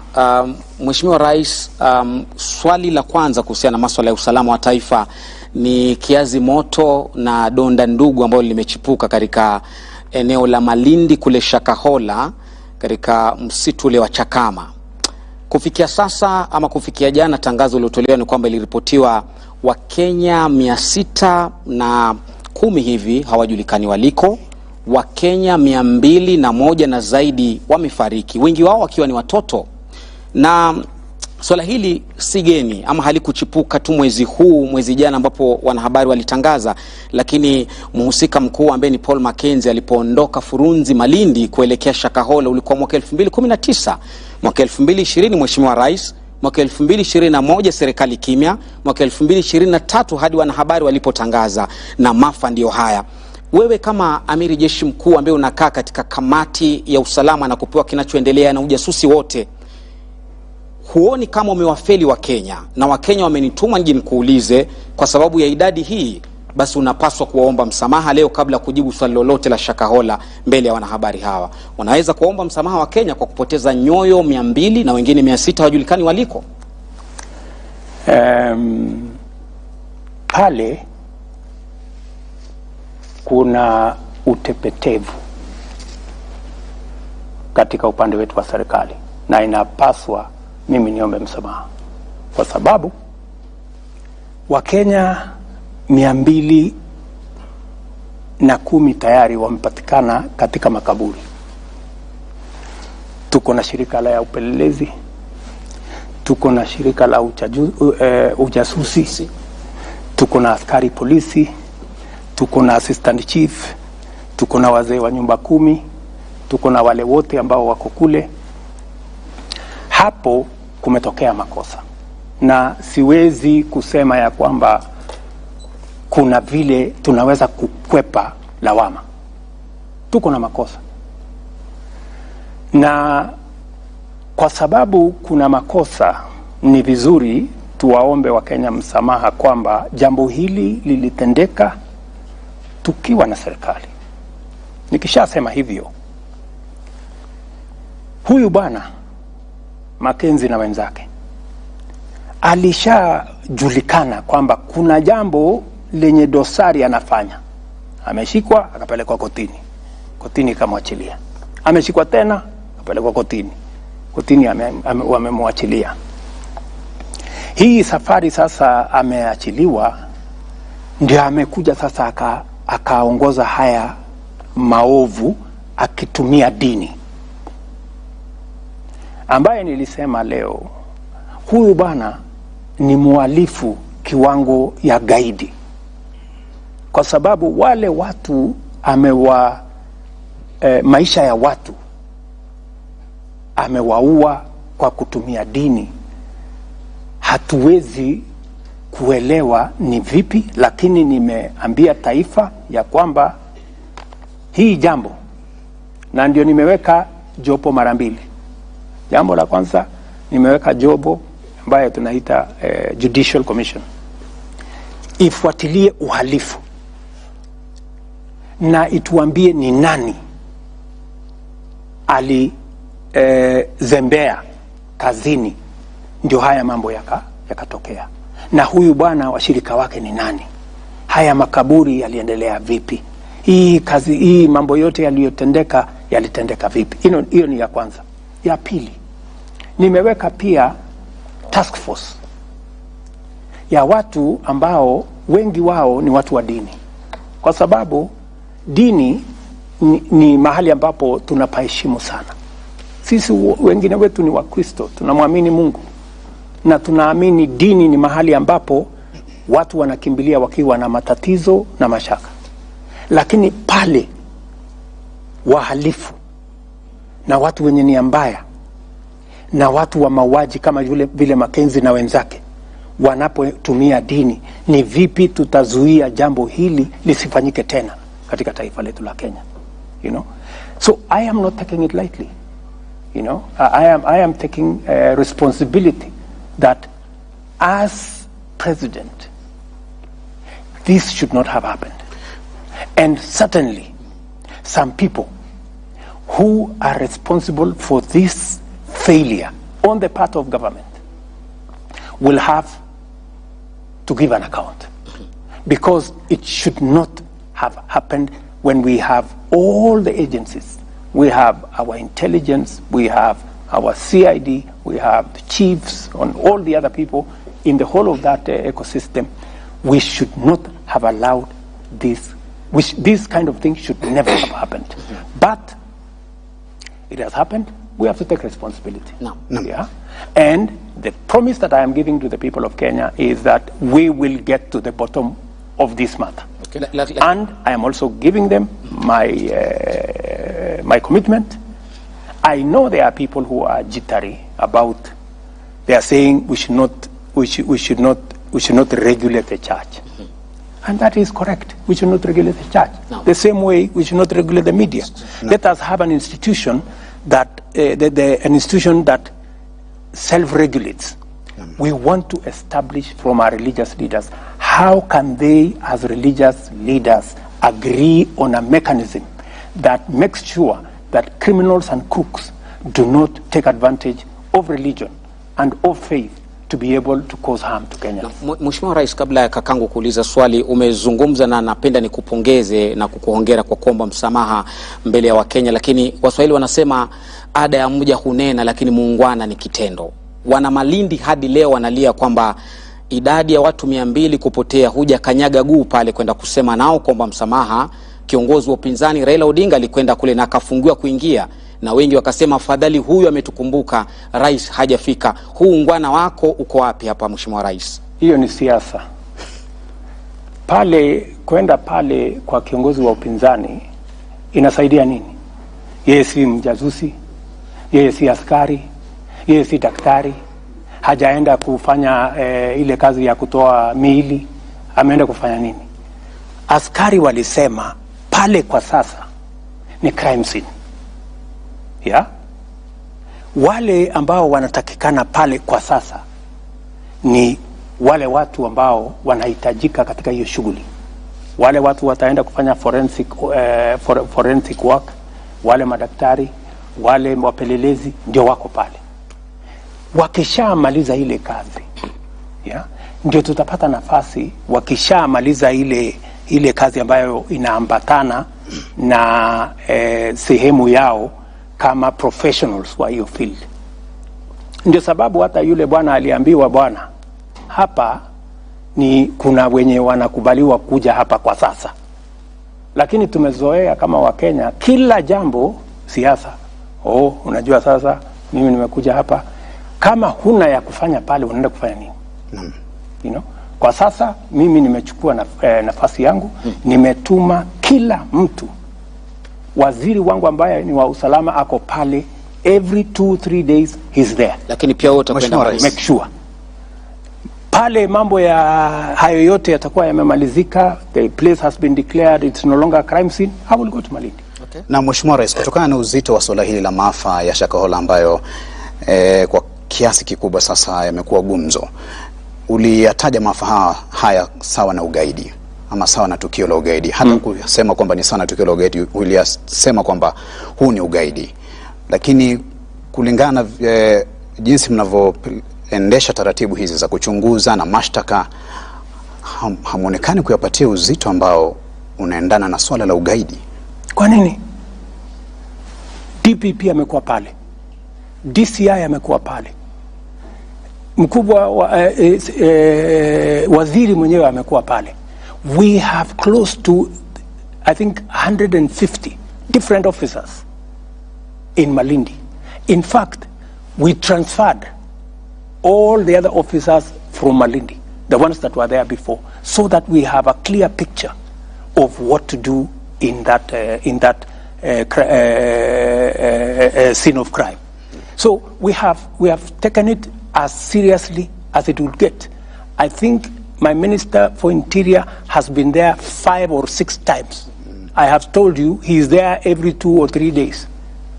Doesn't that show, doesn't that tell you we take it seriously? I have also appointed a judicial commission of inquiry. I have also appointed a task force to look into all the matters, so that we are not only looking at the crime itself. Okay. We have men there doing that. We are also looking at accountability, because that is what the Judicial Commission of Inquiry is going to come with. And we are also looking at how do we prevent this from happening again by appointing a task force. Okay. So if there is something in the level of seriousness, yes, Mr. President, we have taken it very seriously. Mr. President, just to be clear on this, tonight you have mentioned my fellow countrymen and women. Yes. On many occasions. Yes. Your fellow countrymen and women, the Kenyan people, want to understand why the government has locked out the media in Shakahola. Question number 2, because the media has been locked out, your fellow countrymen and women want questions answered. Because you're the commander-in-chief and you get raw intelligence and briefings every morning here at State House. What exactly is the true picture of Shakahola? If it was meant for the media, you know, Abdi, even if you went to Shakahola, would you go and film the graves and bodies that are disintegrated and take it to the people of Kenya? Would you do that as a responsible journalist?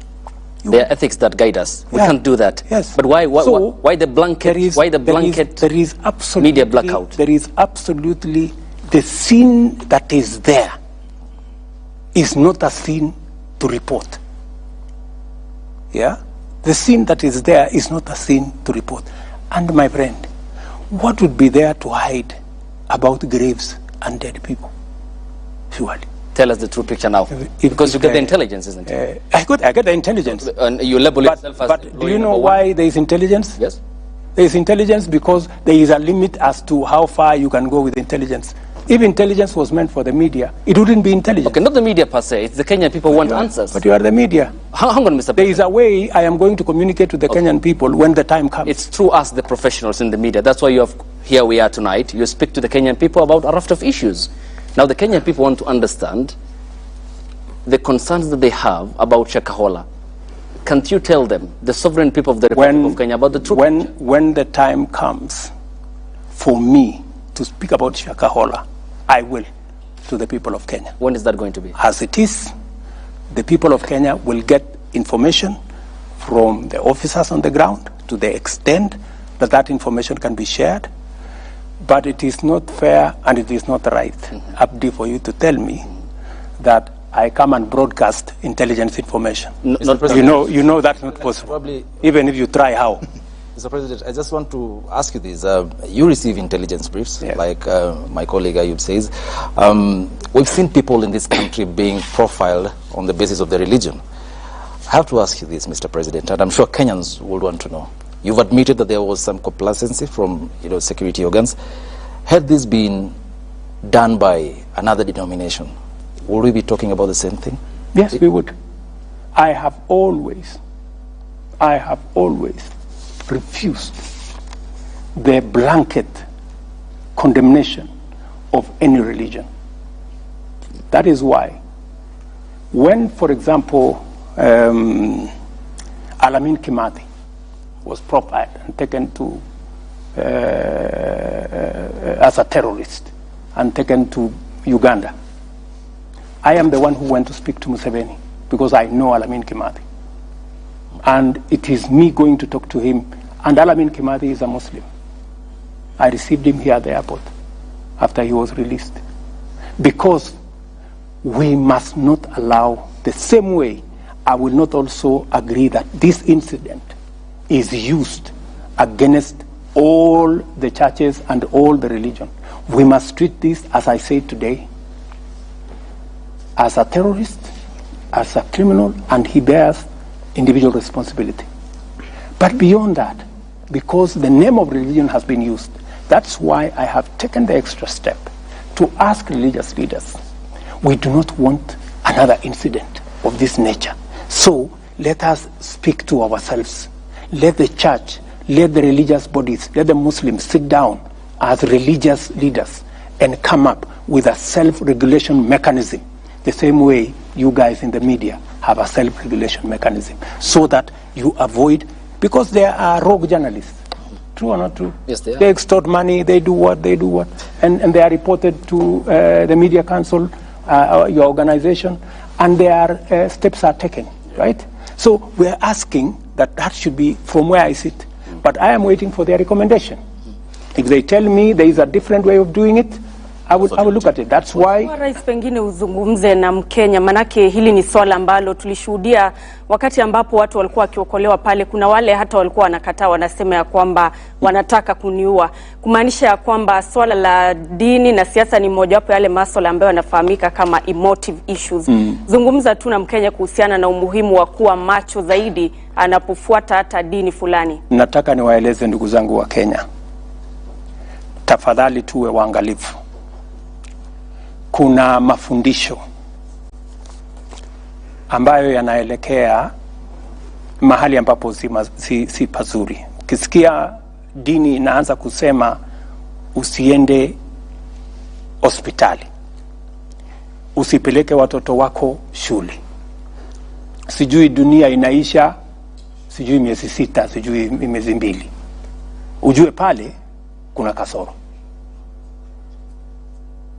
Ukisikia mtu anakuambia uza mali yako upeleke pesa kwake ndio upate sijui barabara gani ya kwenda sijui mahali gani, kuzimu sijui mbinguni, yeah? Lazima tuwe waangalifu, so that as the citizens of the Republic of Kenya, it is very, very important for us to know that radicalization of whatever nature, radicalization in terrorism, radicalization using religion, radicalization using politics is dangerous, because it leads people to make irrational decisions. And we must always be careful. Right. And that is why I have said, because this incident is serious, I would want to listen to religious leaders, religious professionals, to tell us, how do we make sure that Kenyans, innocent Kenyans, are not radicalized using pulpits or religious doctrine? Because what the likes of Mackenzie are doing is what Al-Shabaab are doing.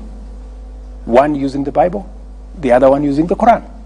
And we must deal with that situation because it is a real situation. And we must deal with it. Mr. President, just as we wrap this up, you've admitted that yes, there was complacency. 600 people missing.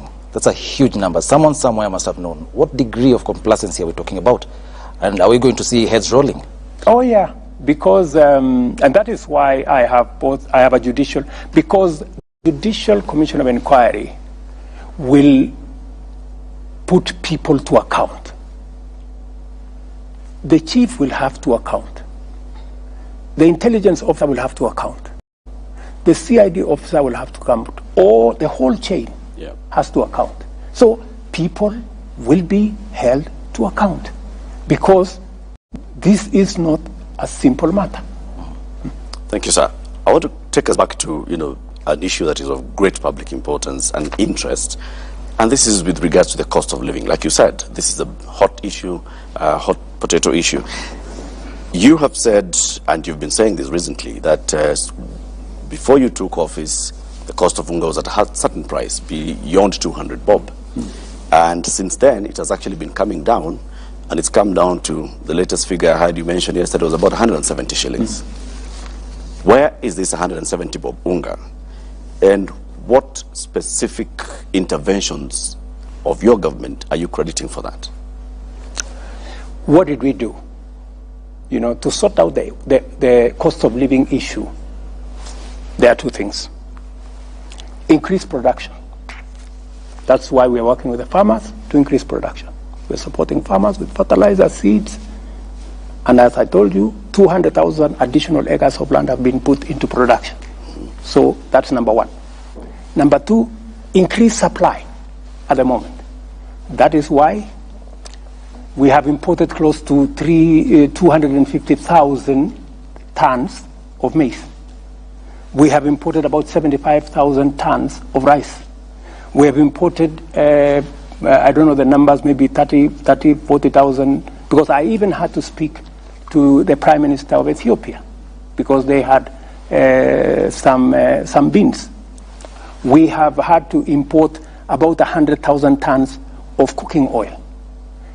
These are the interventions different from my former friends who went and gave money to millers and spent 8 billion shillings. To import all this maize, it is not going to cost us anything because we are just increasing the supply, cost for cost, right? As at the end of April, we on the short term, we will have to increase supply through importation. On the long term, we will increase supply using production. That is how to deal with the cost of living. And by the way, I spoke about it with clarity during the campaigns. I promised the people of Kenya we are going to reduce the cost of fertilizer. I have reduced it from 7,000 to 3,500. I'm on the current, not on the future, not on the now. I'm telling you now. On the 27th fertilizer at the moment. The Cabinet Secretary for Agriculture was meeting with the people that he had given license to import. And he was reading them the Riot Act. He said, as of now, I'm not even sure which of you has imported the maize and who hasn't. The figures from the Ministry of Agriculture as at the end of April was that 90,000 metric tons of maize had been imported. Not 250, like you've said. It was 90,000 as at then. And in fact, the CS was telling the importers, I want you to come and give me a list of what you've imported. So it's clear that the Ministry of Agriculture is not aware of how much has let me or is not in control of how much is coming. Let me give you the numbers. The Ministry of Agriculture gave importers.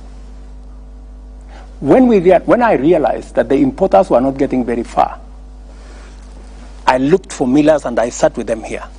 I told them, you are the people in this business. Can you reach out to your suppliers whenever you don't have? That's how the Ministry of Agriculture brought in the millers.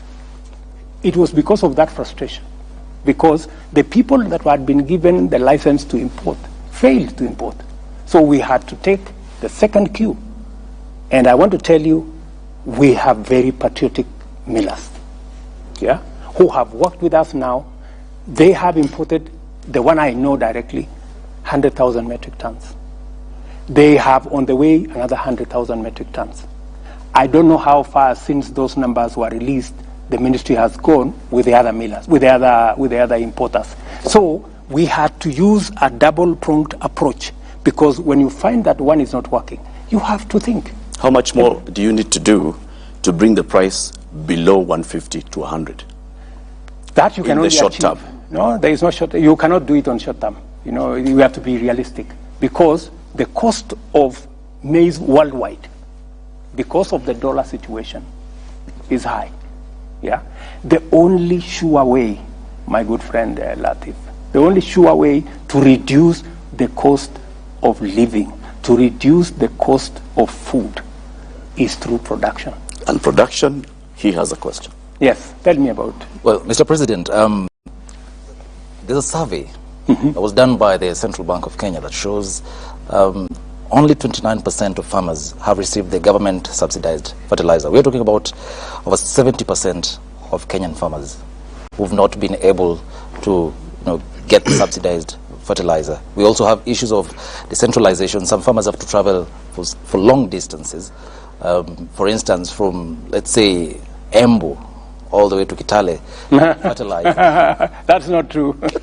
My friend, that's not true. It is true. It is true. No. There is no farmer from Embu that goes to Kitale. Please, Eric, please. No. Your story is fake. It's not true. Mr. President, though, 70% of farmers are yet to get the government subsidized fertilizer. What do you make of that? That statistic is wrong. Yeah. I have the numbers. How many? And I monitor the numbers.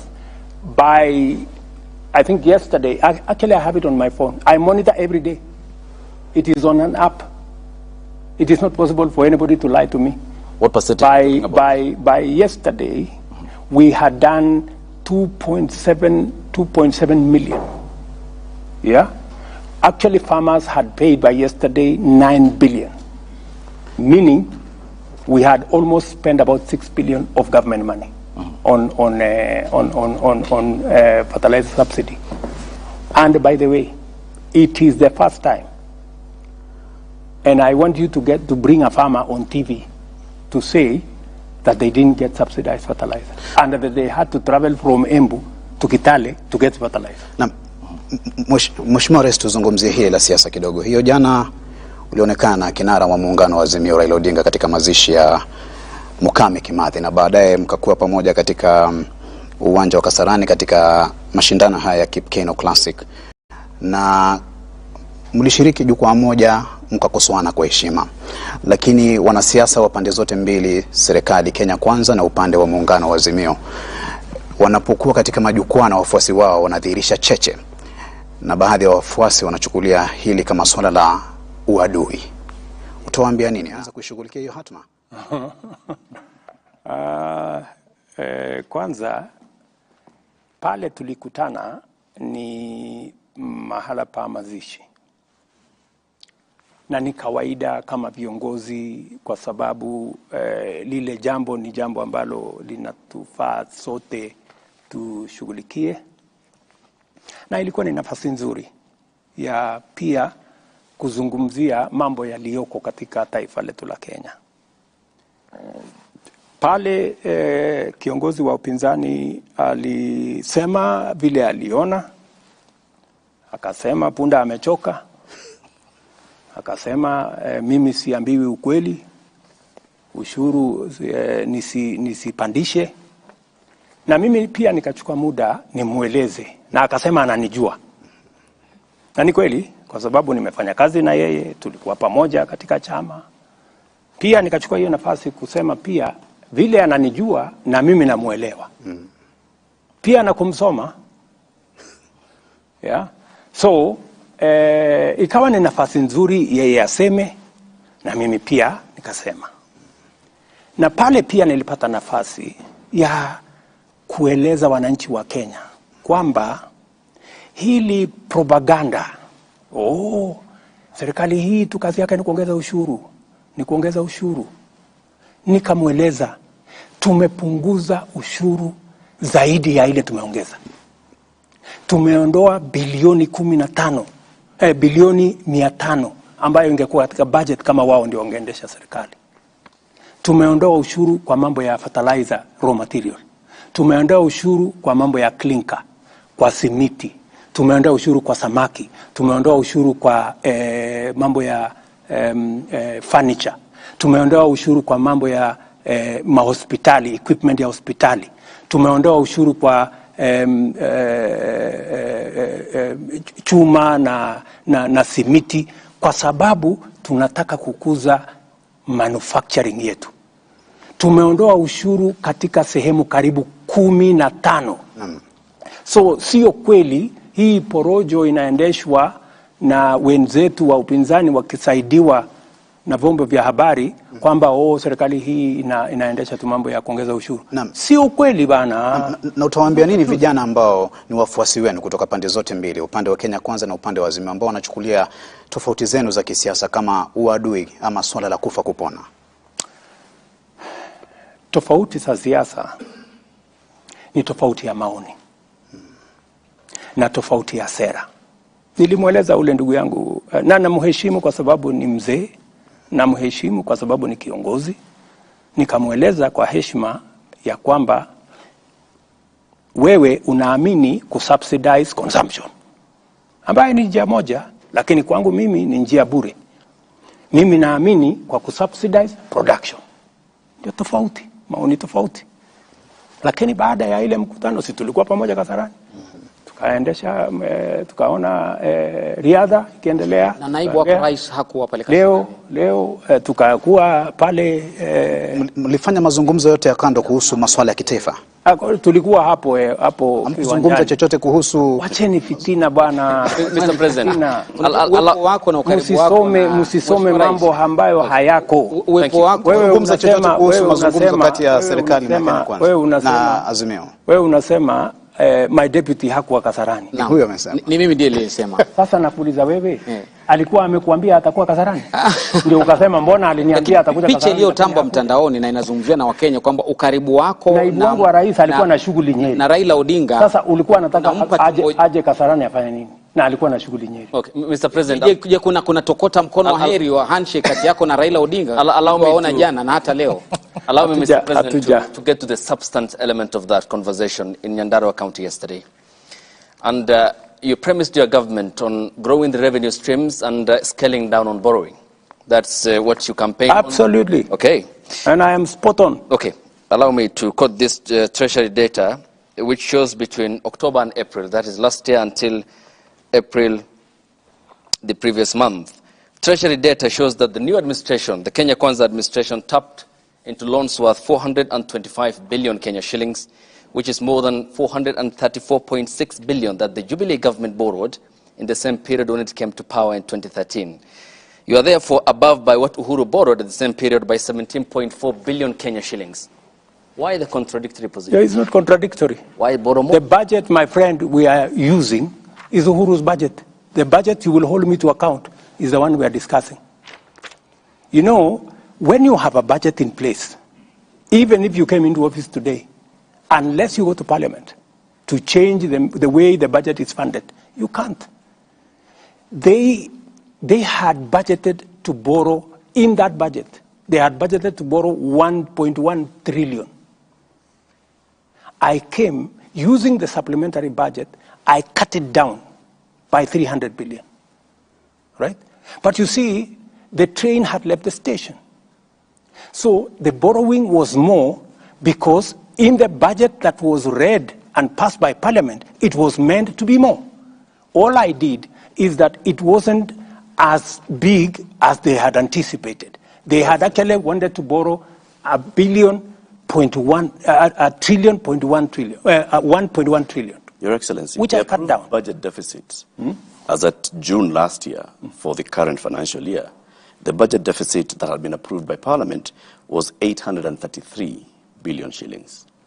Of course, the Uhuru administration was there. That was a false number, because when we came into office, we found that they had not factored about 130 billion of pending bills. They had not factored almost 90 billion that was meant to be given to counties. They were hiding figures. And that is why I want to run a transparent government. I want to run a government that's accountable. I want my minister and my administration to be asked questions. And that is why I believe in accountability, and I want an opposition that will hold the government to account. And that is why I am against the handshake.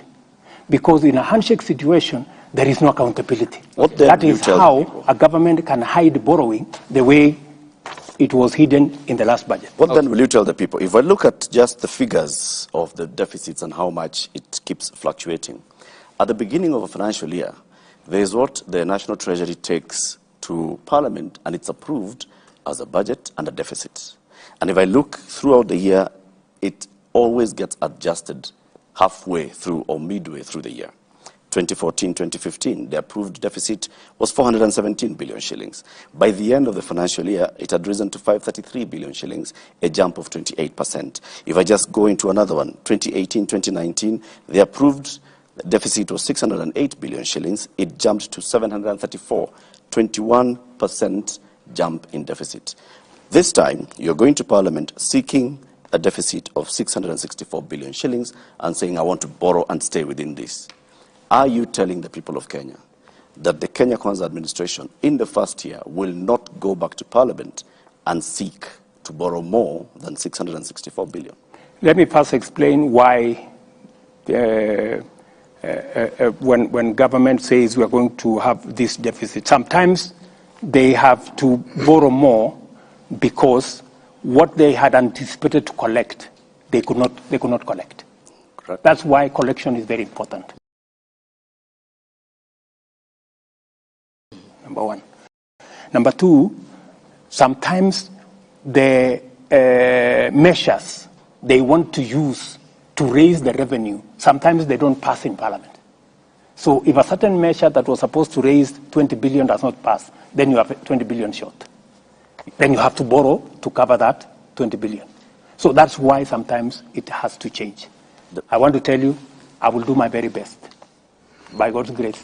If Parliament approves my budget the way it is, I will, to the extent possible, make sure that I live to the commitment I have made to make this budget, the deficit, to come down from the current 5.7 to 4.4. And I want to move it further next year. I have said we are better off, building our own resources, using our own taxes. And I have told the people of Kenya, let us be honest to ourselves. We are not overtaxing ourselves. Our taxes are 16% of GDP. Our peers, South Africa, Tunisia, Morocco, and the others, they are at 22, 25, 28% of GDP. If we have to measure up our public goods, if we have to build the roads, if we have to get our education up to standard, if we have to get our health and water and all the other public goods up to standard, we have to pay taxes. We have to agree which areas, can we stimulate so that we do more manufacturing, we do more value addition. By the way, part of the reason why we are in this hole is because our manufacturing came down, from 9% of GDP to 7. I want to move it to 15. By the way, our exports as a percentage of GDP came down from 28% 8 years ago to 10% this year. We just stopped exporting. That's why, if you look at the budget this year, we have introduced export and investment promotion levy on goods that can be manufactured in Kenya. Whether it is cement, we have enough capacity to manufacture. Whether it is clinker, we have enough to manufacture. Furniture, steel. Where we have enough capacity to manufacture responsibly as a country, we must stop importation. We must have, from Kenya. That is why, if you look at my whole budget, I am doing two things.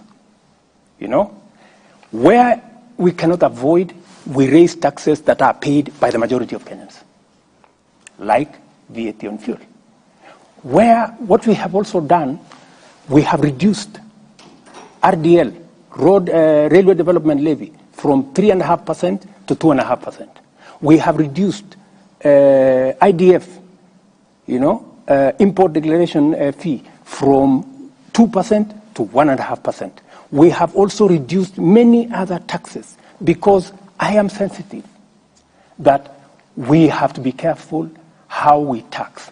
We must tax responsibly. Yeah. It is possible for us to move our tax as a percentage of GDP from 14 to 16%, as I am proposing in the budget, responsibly. We can balance out. That's why we are removing tax on gas.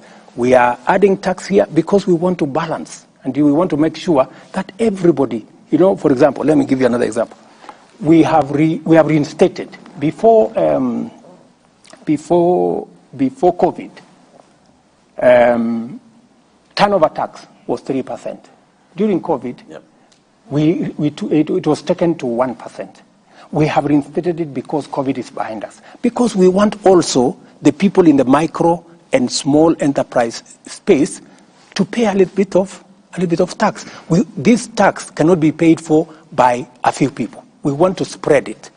The same thing, we have also enhanced what we call advanced tax.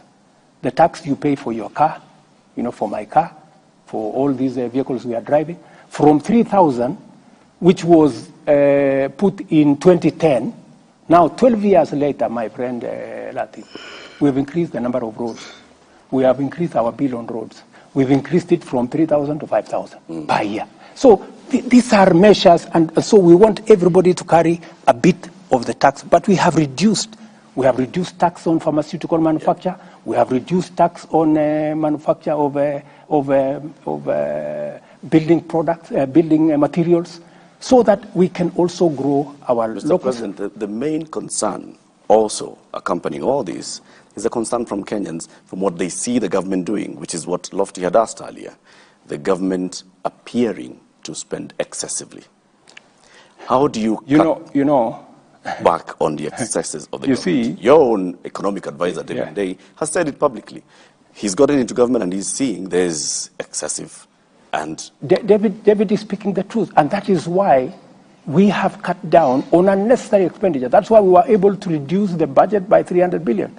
That's why in this year's budget, we've been able to reduce from, instead of borrowing 1.1 trillion like the former regime, we are now going to bring it down to 600, those numbers you read, 660 something.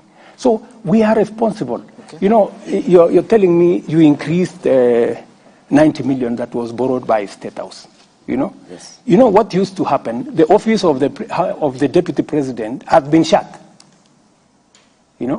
So if you have to reinstate the operations of the office of the deputy president, when I was there, you know what happened.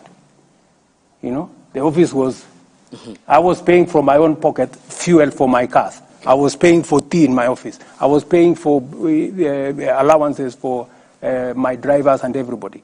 It was not fair. But you see, I respect my deputy. I want my deputy to run his show. And I want my deputy to work in an office that works. My deputy is very busy. Today, he can hardly have time. He is permanently in the office because I have assigned him responsibilities. For example, I assigned him the responsibility of making sure that no Kenyan dies. He was sitting on it with development partners, with other Kenyans, and no Kenyan died because of kukosa chakula. Because when you get people to help you work becomes easier and work becomes better. Mheshimiwa Rais, swali hili la nyongeza ya milioni 93 katika Ikulu mimi nimeliuliza na linafungamana na matumizi haswa ya ugatuzi. Na Wakenya wamejiuliza, haswa Wakenya wa matabaka ya chini, pia viongozi haswa maseneta katika mrengo wa upinzani, kwamba je, Rais, wewe ni adui wa ugatuzi ama unaunga mkono ugatuzi, ikitegemewa kwamba ni maseneta wako ambao waliangusha pendekezo hili la tume ya mgao wa ushuru CRA kuongeza mgao hadi bilioni 4.7 wakapitisha naam 407. Na katika hali hiyo, je, unaona wewe unaunga mkono ugatuzi? Manake katika Ikulu unaweza ongeza milioni 93 tu katika kipindi cha wiki moja ikipitishwa, lakini fedha kwenda katika kaunti hakuna, mpaka zinapunguzwa. Unaunga mkono ugatuzi ama ni adui wa ugatuzi? Mimi ni rafiki mkubwa sana wa ugatuzi. Basi mbona na waulize magavana wetu. Wananielewa vizuri sana. Na nataka nikueleze, nilizungumza na magavana wetu, nikawaambia, my friends, siwezi nikaenda nikakopa tukuje tugawane. Hapana, hiyo siwezi kufanya. Hivyo ndio tulikuwa tunataka tufanye. Hapana. Nikawaambia tugawane ile ushuru tumeokota. Ile ya kuenda kwa sababu mwaka uliopita iliisha mwaka kama tuko na deni ya karibu bilioni 90 pesa ya makaunti. Mimi ndio nimekuja kuilipia. Na ni kwa sababu tulijidanganya, tukawaambia tutawapatia pesa kiasi hii. Haikupatikana hiyo pesa. Ikabidi ivuke iende mwaka unaofuata. So mimi nimewaambia safari hii, ndugu zangu, budget nimepunguza borrowing, ile mikopo kutoka karibu trilioni 1 mpaka milioni 600. Kila mmoja wetu akaze mshipi. Yeah? Sisi tutakaza mshipi upande wa serikali ya kitaifa na kila mtu. Na ndio sababu tulikubaliana na wao pesa ambazo tutagawanya kwa counties ni bilioni 385. Kwa hivyo uliwashawishi maseneta wako kuangusha ile pendekezo? Sio maseneta, niliwashawishi magavana. Lakini pendekezo lile liliangushwa pale wakati wa kupiga kura. Je, kulikuwa na mkono wako kwamba wale maseneta wanaogemea upande wa Kenya Kwanza waangushe? Wale maseneta ni viongozi. Wako na akili. Ndio walichaguliwa. Ile kazi ni kazi yao. Lakini wale wananisaidia kazi ya kuendesha serikali. Kwa sababu mimi na wao tulichaguliwa upande mmoja. Mimi na wao tuliuza sera pamoja na wao.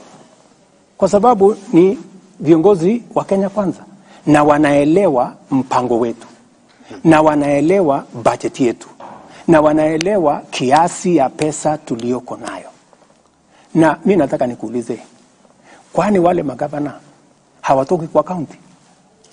Kuna gavana wazimu hataki pesa iende kwa county yake. Lakini you have to be realistic. You live within your means. Lakini magavana wao hawa wamekuwa kilia kucheleweshwa kwa pesa, mishahara na kadhalika. Na ndio nimesema as decent, responsible people and leaders, we cannot live beyond our means. We have to be brutally honest with ourselves. What is possible and what is not possible. And I have sat down. I am the only president who has taken a lot of time. I have sat down with governors for 2 days. We have agreed on what we are going to do. We have agreed on joint plans. In fact, we have agreed with the governors that we are going to co-invest, just to show you the level of comradeship between my administration and the governors. We are going to jointly sponsor county, aggregation, and industrial parks. I have put 5 billion shillings in the budget to support that county function because I want to reduce post-harvest losses.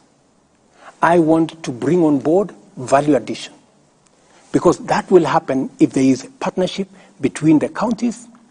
Agriculture is devolved. They will work and aggregate because the power of aggregation helps us to provide storage. Therefore, we minimize post-harvest losses. It also gives us an opportunity to create volume where we can market.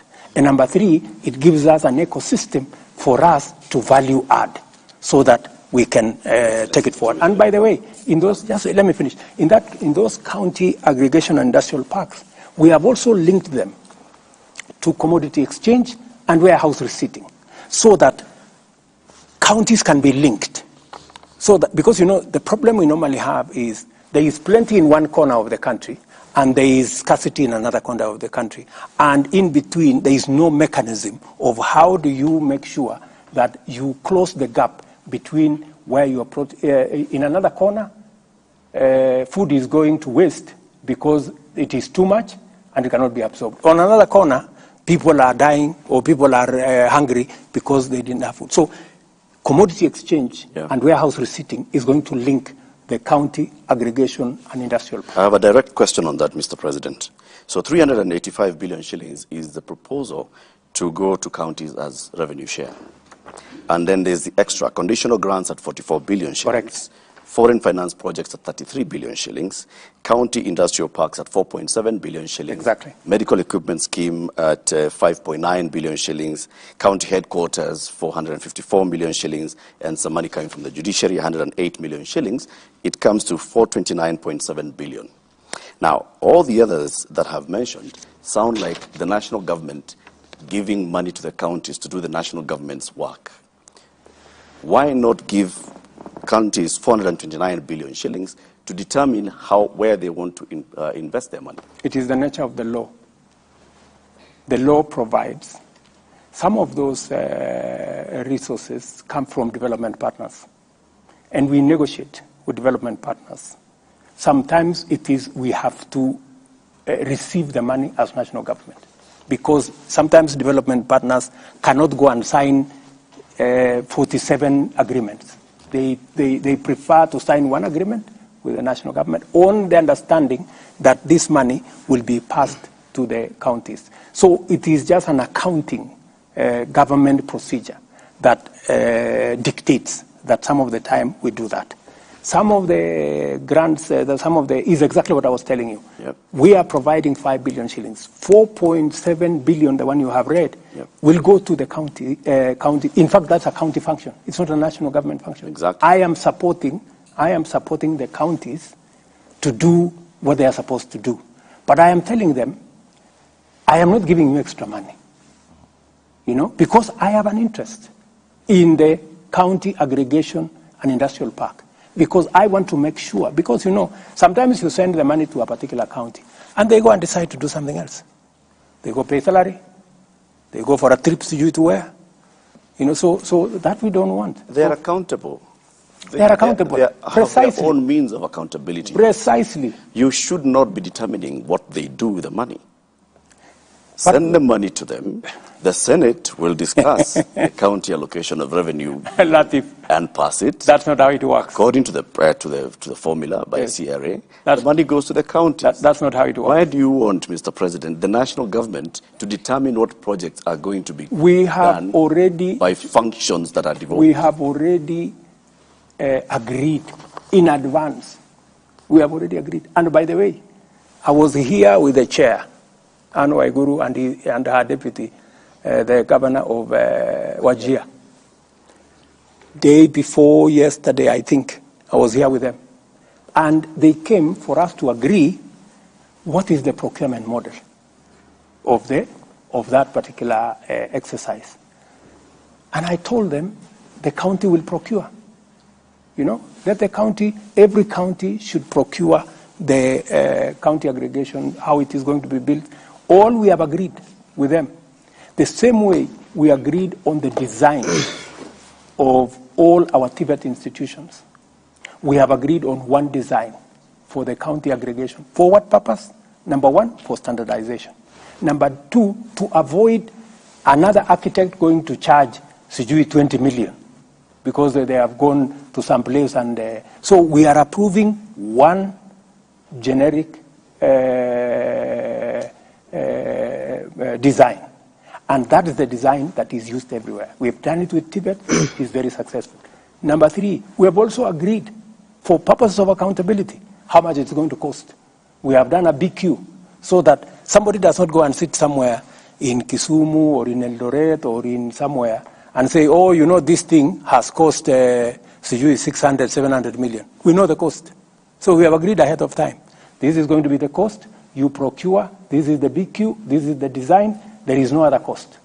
Okay. Mheshimiwa Rais, tukisalia kwenye hili swala la ugatuzi na utendakazi wake, sekta ya afya imekuwa ikikumbwa na changamoto mbalimbali na wengi wanauliza, je, sekta ya afya kweli iko salama mikononi mwa serikali za kaunti? Mimi ninaamini kabisa katika uwezo wa makaunti kusimamia sekta ya afya. Kuna watu wengi wako na msukumo kwamba sekta ya afya irudishwe kwenye national government. Mimi siamini kabisa, kwa sababu mimi nimeona tofauti mkubwa tangu mambo ya afya iwe devolved. Madaktari wameajiriwa, wauguzi, nurses, clinical officers, equipment, ujenzi. So mimi ninaamini kabisa ya kwamba sekta hiyo ya afya imekuwa bora katika mikono ya county governments. Pale kidogo tuko na matatizo, kwa sababu lazima tuseme ni kwamba tuko na matatizo kidogo na wauguzi wenyewe, madaktari na wale manases, na tumekubaliana vile hilo jambo tutalitatua. Na nurses and doctors, they have some legitimate concern. Not actually some, they have legitimate concerns. Ya mambo ya promotion, mambo ya training, na pia counties wako na legitimate reasons, and that is why tumekubaliana na county governments, tumeketi chini tukasema we are going to operationalize part of the law that was not operationalized on human resource that is going to help us jointly with county governments to work on the human resource element. How are we going to make sure that the doctors are trained? When they go on training, what happens? Because counties wanatuambia madaktari 10-20 wameenda training miaka 4, bado wanapata mshahara katika county. Kwa hivyo hawawezi kuajiri daktari mwingine miaka 3, miaka 4. So lazima hapo pia tuketi chini, ni vipi ni wakienda katika training, nani atagharamia hiyo training? Tuko tayari kama national government kujadiliana, tutafanya mgao hapo katikati, tutakubaliana ni vipi, na mimi niko na imani ya kwamba tutakubaliana, kwa sababu we have an interest in doctors being trained. We have an interest in counties being able to provide service. So we must strike a balance. That has been the issue. But to tell you, my dear sister, I am very, I have full confidence, let me say, in the ability of counties to discharge the responsibility of health. Na Mheshimiwa Rais, kuna sekta hii muhimu ambayo pia inataka tuiangazie katika mazungumzo. Just one minute, tafadhali. Sawa sawa. Pia, just to show you how well we are working with the counties, because I believe that reasonable people can arrive at a consensus. We have also agreed with the counties that we are going to have a new paradigm in the delivery of health, that we are going to reduce on curative, we are going to enhance on promotive, and on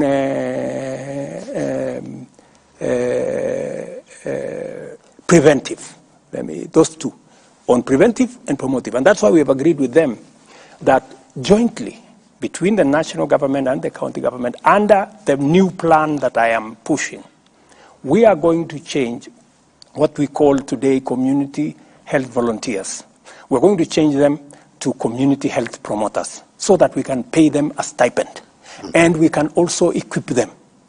We are currently procuring about maybe 2-3 billion worth of equipment for community health promoters. These are close to 100,000 people in Kenya. Okay. And we are going to allocate every community health promoter about 100 homes. So permanently, home to home, they will be visiting. Wako na kitu ya kumesha pressure, ya kumesha sukari, ya kupima kila kitu. You don't have to go to hospital. Na mambo ataanza kukueleza hapa kuna matatizo. Okay. Tafadhali enda hospitali, enda pale discuss. Okay, so we are changing, and I am very happy with the partnership we have with the council. Excellency, in relation to that, and my colleague will come in on another note, there is a brewing scandal at the Kenya Medical Supplies Agency, KEMSA. And this is in relation to the bungling of the Global Fund, which is about 3.7 billion Kenya shillings. We understand that the donors are unhappy because of the flaws in the procurement process. And there seems to be systemic corruption that we aren't talking about. And to an extent, you mentioned that during your campaigns of the scandal at the KEMSA, which is the Kenya Medical Supplies Agency. What then will your government do? Because you have talked about the hospitals, the facilities, and the personnel, but there needs to be the medication that will come from this agency. How will you address the problem of corruption at KEMSA? Watch this space. What you have said is correct. So, and I am doing something about it. I don't want to speak about it now. We will see results then? Yes, you will see results. Mr. President, I want to give you my commitment. I will clean up KEMSA. Whatever it takes. Mr. President, whatever it costs, I will clean it up. Related to that, what is your philosophy really about corruption in the country? Do you think it's a big problem? And the people, the high-profile people who had cases before you came to power, and we've seen the Directorate of Public Prosecutions dropping their cases. From where you sit, do you feel they are innocent? It is not for me to judge anybody to be guilty or innocent. Some of them are your allies. The commitment, even if you are my friend, how do I know whether you are corrupt or not? You know, even if you are my ally. So the ability to judge whether one is innocent or not is with the criminal justice system and the investigative agencies. Okay. The commitment I made to the people of Kenya is that I will build the institutions that will deal firmly and decisively with corruption. It is not going to go away in one day. We will have to put up a real fight. And as I do it at a personal level, we have to support the institutions that will help us deal with it as a way of ensuring sustainability. That is why I said the financial independence of the DCI, of the police, of the investigative agencies must get out of the office of the president. Let them run their budget, investigate whoever they want. And I have been very clear to the DPP, I have been very clear to my friends at EACC not to call me on any matter. And I also promised them I will not call them on any matter. Let them prosecute everybody that they want to prosecute. There were days that because somebody is senior or the president has to be informed, I told them I don't want to be informed.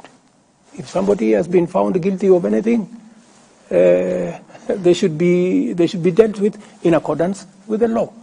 Let me also tell you, it is the same reason that I am enhancing the budget for the judiciary, because I want the judiciary to appropriate their responsibility and mandate to deal with corruption firmly, decisively, but also in a timely manner, so that we don't have corruption cases running for 3, 4, 5, 10 years.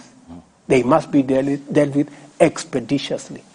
And that is the clarity that I have made to the judiciary, that we respect their independence. The Chief Justice is free to call me whenever she has called me a few times to discuss with me. She wants additional charges. I pushed to Parliament that let us have an additional 70 charges. Parliament went and reduced it to, I think, 50, which is okay. It's a good start, you know, because I think we need more men and women in the judiciary to adjudicate on all cases, including corruption cases. She came to me about the budget. We came and discussed with her the areas they wanted in the budget. They wanted a few, they wanted the small claims court. We provided the funding for it. The first one's in Nairobi. We gave them the resources to make sure that they begin the small claims court and another hustler court. It's a smaller court. I don't know whether I'm saying the right one, but that one. Because she said she wants to do bottom up. Small claims court. Yeah, so we provided the resources for it. She came back to me and told me she wants to complete, I think they have about 20 different buildings in different places for courts around the country. That's why I have put money, because that's why I have given them an extra 4 billion shillings, because it is my commitment that we should build the capacity of the judiciary to be able to handle cases. We should build the capacity of the DCI. We should build the capacity of the EACC so that they can do their job. I cannot do everything. I'm a human being. That's true, Your Excellency. With the capacity also comes responsibility. Yes. Those officers that you've mentioned are the ones that have been involved in what we can call the debacle about dropping of cases. The DPP goes to courts and says, I was expecting the DCI to give me more information. The DCI has not given me more information, so I have nothing to take this case forward. The controller of budget went to Parliament, and she actually also spoke about what happened with regards to the Telecom Kenya payment. Now, these are officers who they're independent constitutionally, but they have sworn an oath of office on how to do their job. Do you think they ought to take responsibility for these actions, for taking somebody to court over 8 years, no prosecution proceeds, and then a case is dropped on account of, I do not have evidence? They are the best placed to answer those questions. And they should answer those questions. I mean, if you've taken somebody to court for 8 years, and then you actually did not have a case against them, it was orchestrated, it was malicious, you have something to answer, you know? Because my understanding, from what I have seen in the courts, is that there are people who have been taken to court, and the cases have never moved, you know, from day one. You know, the cases have never made even a step. And it is the reason why I asked Kinoti to resign and leave. Because he was involved in the exercise of politicizing the criminal justice system. Is that sufficient? Which is unacceptable to me. You know, which is unacceptable to me. So, and you can ask Mr. Amin. You can ask the new IG. He rarely receives a call from me on anything, because I want them to do their job. My friend, I have a job to do here. I wake up early, I sleep late. I don't have time to go and do the job of a policeman. Mheshimiwa Rais, I don't have to go and do the job of a judge. Let them also do it. Naomba nilete swali lake karibu na wewe. Wakati wa maandamano ya Azimio wiki ya pili, wiki ya kwanza haswa, kuna wajumbe 5 wa Azimio ambao walikamatwa, akiwemo seneta wa Kilifi Stewart Madzayo, mbunge wa Malindi Amina Munyazi, mbunge wa Kilifi Kusini Ken Chonga, Opiyo Andai na wengineo. Na baada wiki moja mlipokutana na kiongozi wa upinzani Raila Odinga na kutoa tangazo kwamba maandamano sasa yatakwisha na mtaunda jopo la upatanishi, siku iliyofuata ilitangazwa kwamba wale mabwana wameachiliwa na hana makosa yoyote. Je, waliachiliwa kwa msukumo wa kisiasa, ama ni hivyo ninavyozungumza kwamba ni kazi ya mtu si yako? Kwa nini sadfa hii ya kwamba leo mapatano, kesho waachiliwa waliokuwa na makosa jana? Kwanza hatukukutana na kiongozi, hiyo ni story yako. Hatukukutana na kiongozi wa upinzani. Nilitoa taarifa yangu, yeye akatoa yake. Hatukukutana. Hiyo ni ya kwanza. Pole kama kuna mtu alikuambia tulikutana. Jambo la pili, hiyo swali lingine ya pili. Lakini muhimu kwamba kulikuwa na upatano katika taarifa zenu mbele ya Wakenya, mbele ya umma. Hiyo ya pili, ndugu yangu Matambo. Naam. Matambo. Ya pili ni kwamba kuna mtu anaitwa DPP. Ofisi yake ni independent kutoka kwangu. Ningekuomba kwa heshima umtafute na umuulize haya maswali. Atakujibu.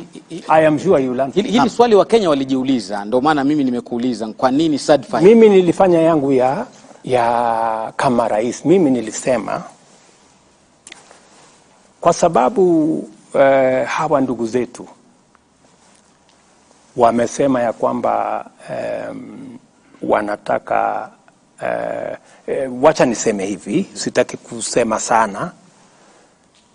Nilipata habari kutoka mmoja wa watu wa Azimio, wakaniambia, tafadhali bwana rais, wewe ndio the big brother, hata ingawaje kwa umri wewe ni mdogo kwa kiongozi wa upinzani, wewe uwe wa kwanza kusema ya kwamba huko tayari kutafuta njia ya mazungumzo. Nikawaeleza mimi mazungumzo sina shida, bora sio mazungumzo ya handshake. Kama ni mazungumzo ya kule bunge, watu waende waongee.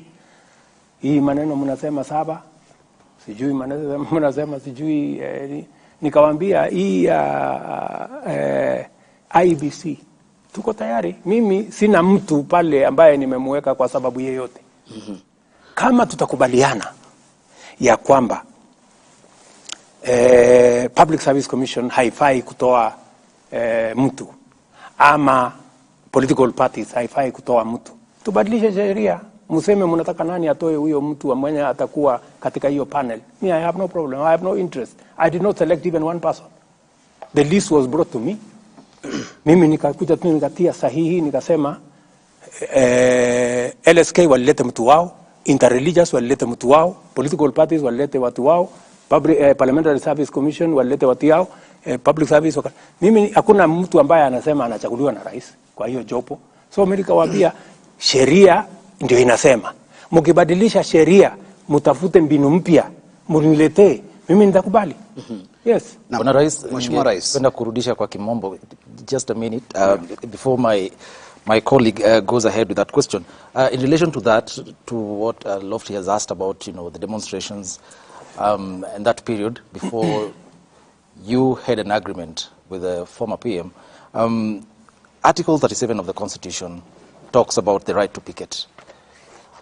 Your Interior CS, Professor Kithure Kindiki, indicated that you're considering to make some changes to that law. Don't you think from where you sit that is going to take us back to the dark days?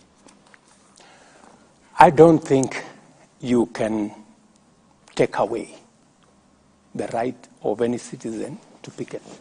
It's not possible. Yeah? But we can all agree the way in which it is done. We can all agree. Other countries have dedicated a street where people can picket from morning up to evening. You go, I was in Brussels. There is a street there where people are permanently there. Huyu anasema yake, akona malalamiko sijui ya nini, ule mwingine anasema malalamiko ya nini. Na iko media hapo, unasikizwa yako, inachukuliwa na media, inasikizwa ya ule. So, dunia inaendelea bila ya kusumbua wale watu wengine wengi. Kuna mahali imetengwa hapo ya watu kusema hiyo maneno. Hiyo ni sawa. So, tunaweza kukubaliana. Ile ambayo mimi ninaona haifai, ndugu zangu, ni kutumia picketing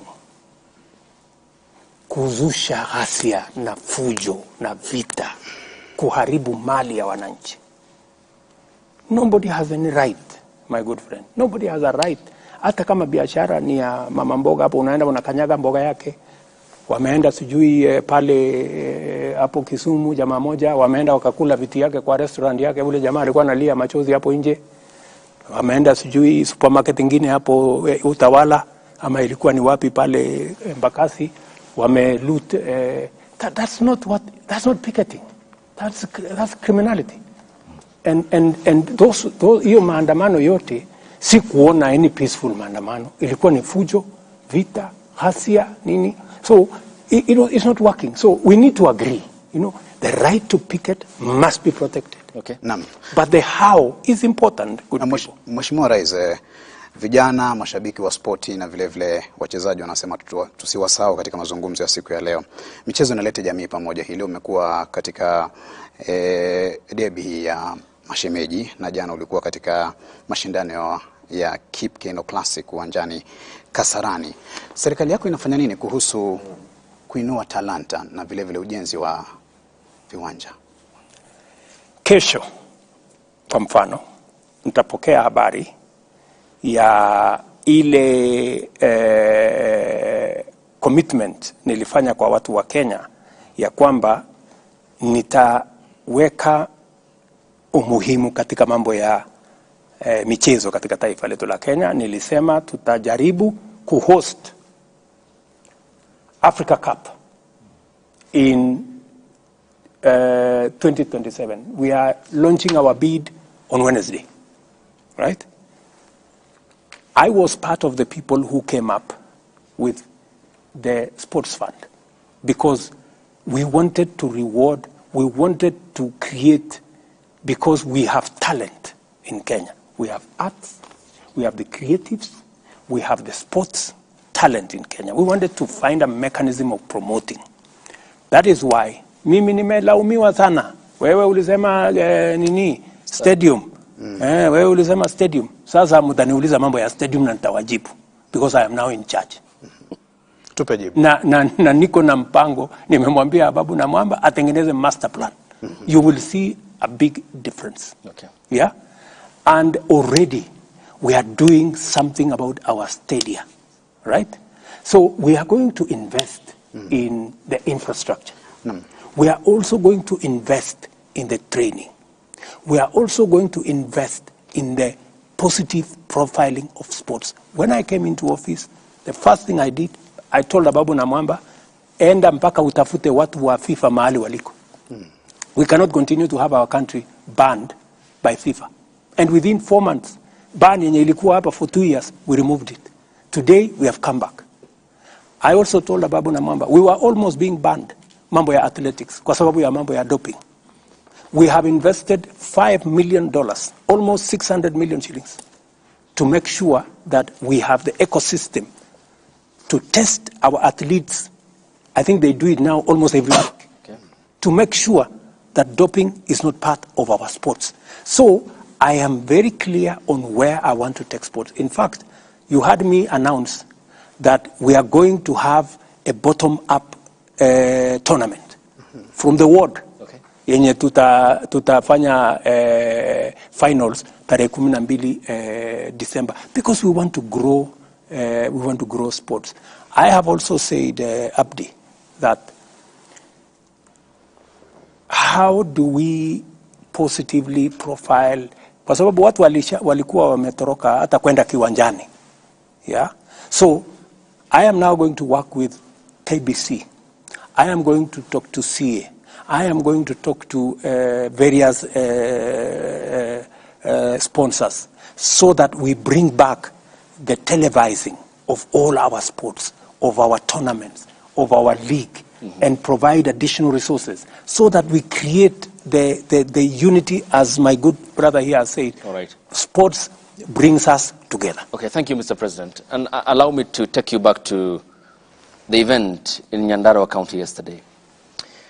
You were deputy. We were talking about taxes. Okay, of course we did. Yes. And not about taxes in relation to that. Okay. Because it's still about running of a government. Yes. Your deputy is on record in equating Kenya to a shareholding company. Yesterday he talked about state appointments, and he talked about it while you were there. I don't want to quote him verbatim. In regards to state appointments that you make as the commander-in-chief and the symbol of national unity, is it a right for others and a privilege for the rest, yet your government expects all Kenyans to pay taxes? It is a right for every Kenyan. What do you say about the sentiment by your deputy? My deputy is a very eloquent person. It doesn't matter the eloquence. I suggest... Is Kenya a shareholding company? I suggest you go and ask him those questions. Okay. He's a very capable Kenyan. All right. It's a straightforward question. And I am sure he will not shy away. Okay. He knows how to handle those questions. And but I can give you my commitment. Mr. President, let me just pause you. You will proceed. I'll give you the time. You'll answer me. Okay. Allow me to ask you the question. Okay, Abdi. The presidency is a symbol of national unity. Correct. You all represent us, isn't it? Absolutely. What's your view? Is Kenya a shareholding company, or as the Constitution establishes, a secular state where we are all equal before the law? All Kenyans are equal before the law. When it comes to political appointments, right? Everywhere in the world, there are certain considerations you make. There are people who support you, and they have legitimate expectation. That's why they support you. So, when you're making those appointments, you have to consider national balance. You have also to consider your support base. It happens everywhere. Let me tell you, some people take it to the extreme. You can never accuse me or this administration that I have taken my daughter or my son or my relative and made them an MP or made them a minister or made them something. I will not do that. Yeah? I will not do that. Our competitors do that. They go take their children, they take them here, they take them there, they take them... That I will not do. Because I understand where I am coming from. Right? Let me also tell you the following. Sometimes, because of our, obsession, allow me to use that word, it's a bit negative, because we are too much interested in this tribe, this guy is this tribe, this guy is this tribe, this guy is this tribe. We get too absorbed in tribe identity, identity politics. It's time we transited from identity politics into politics of interest. You know, Abdi, the 36,000 housing units that I have launched for construction, there are close to 100,000 Kenyans working. There are Kenyans from all over the place. Nobody asks them when they go to those construction sites as quantity surveyors or technicians or electricians, or nobody asks them which tribe do you come from. I was in Homa Bay to launch the same. And this program of housing is going to be in every corner of the Republic of Kenya. We're going to make sure so that we begin to walk away from 3, 10, 20 appointments. We are so obsessed. You know, it's because of this scarcity. You know, we are so obsessed with 10 people or 20 people. You will discover, for example, it doesn't matter. Even if I appoint 20 people from a certain community, let me not mention any community, it will not change the dynamic. People from that community, millions are still on the street. Wengi bado wako kwa dimanga pale. You know, wananga.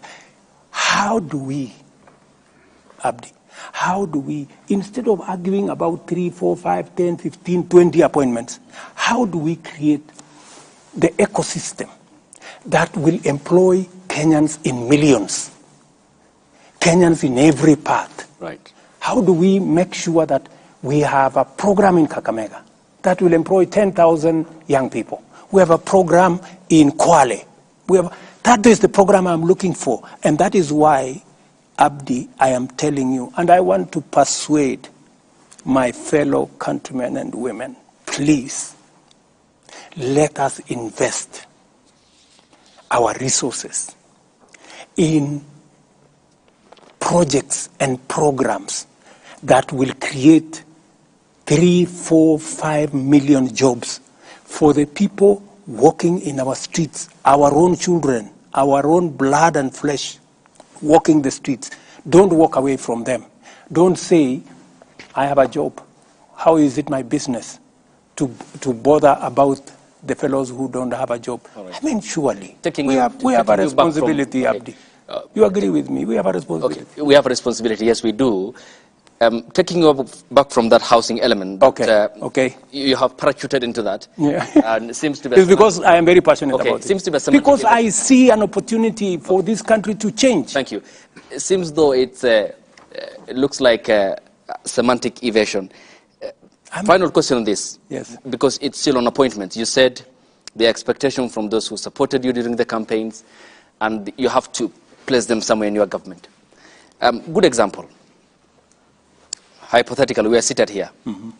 Ayub was your supporter, say, for example, during the campaign. Pardon? Ayub was supporter. I supported you, your campaigns, by financing, but I have no qualifications. Eric Latif didn't support you, but is a Kenyan like me who expects to serve his country. He has the qualifications. He has the merit, for example, let's say. Between me and Eric in your government, who will you pick? I will pick Eric. Okay. But that is not the case in many aspects. That is the case. It isn't. That is the case. You have made political appointees. That is the case. Awarding competency. And I appointed General Ogola. General Ogola is among the people who went to Bomas to try and overturn my victory. Do you know that? But because when I looked at his CV, he was the best person to be general. I called him and I sat him down.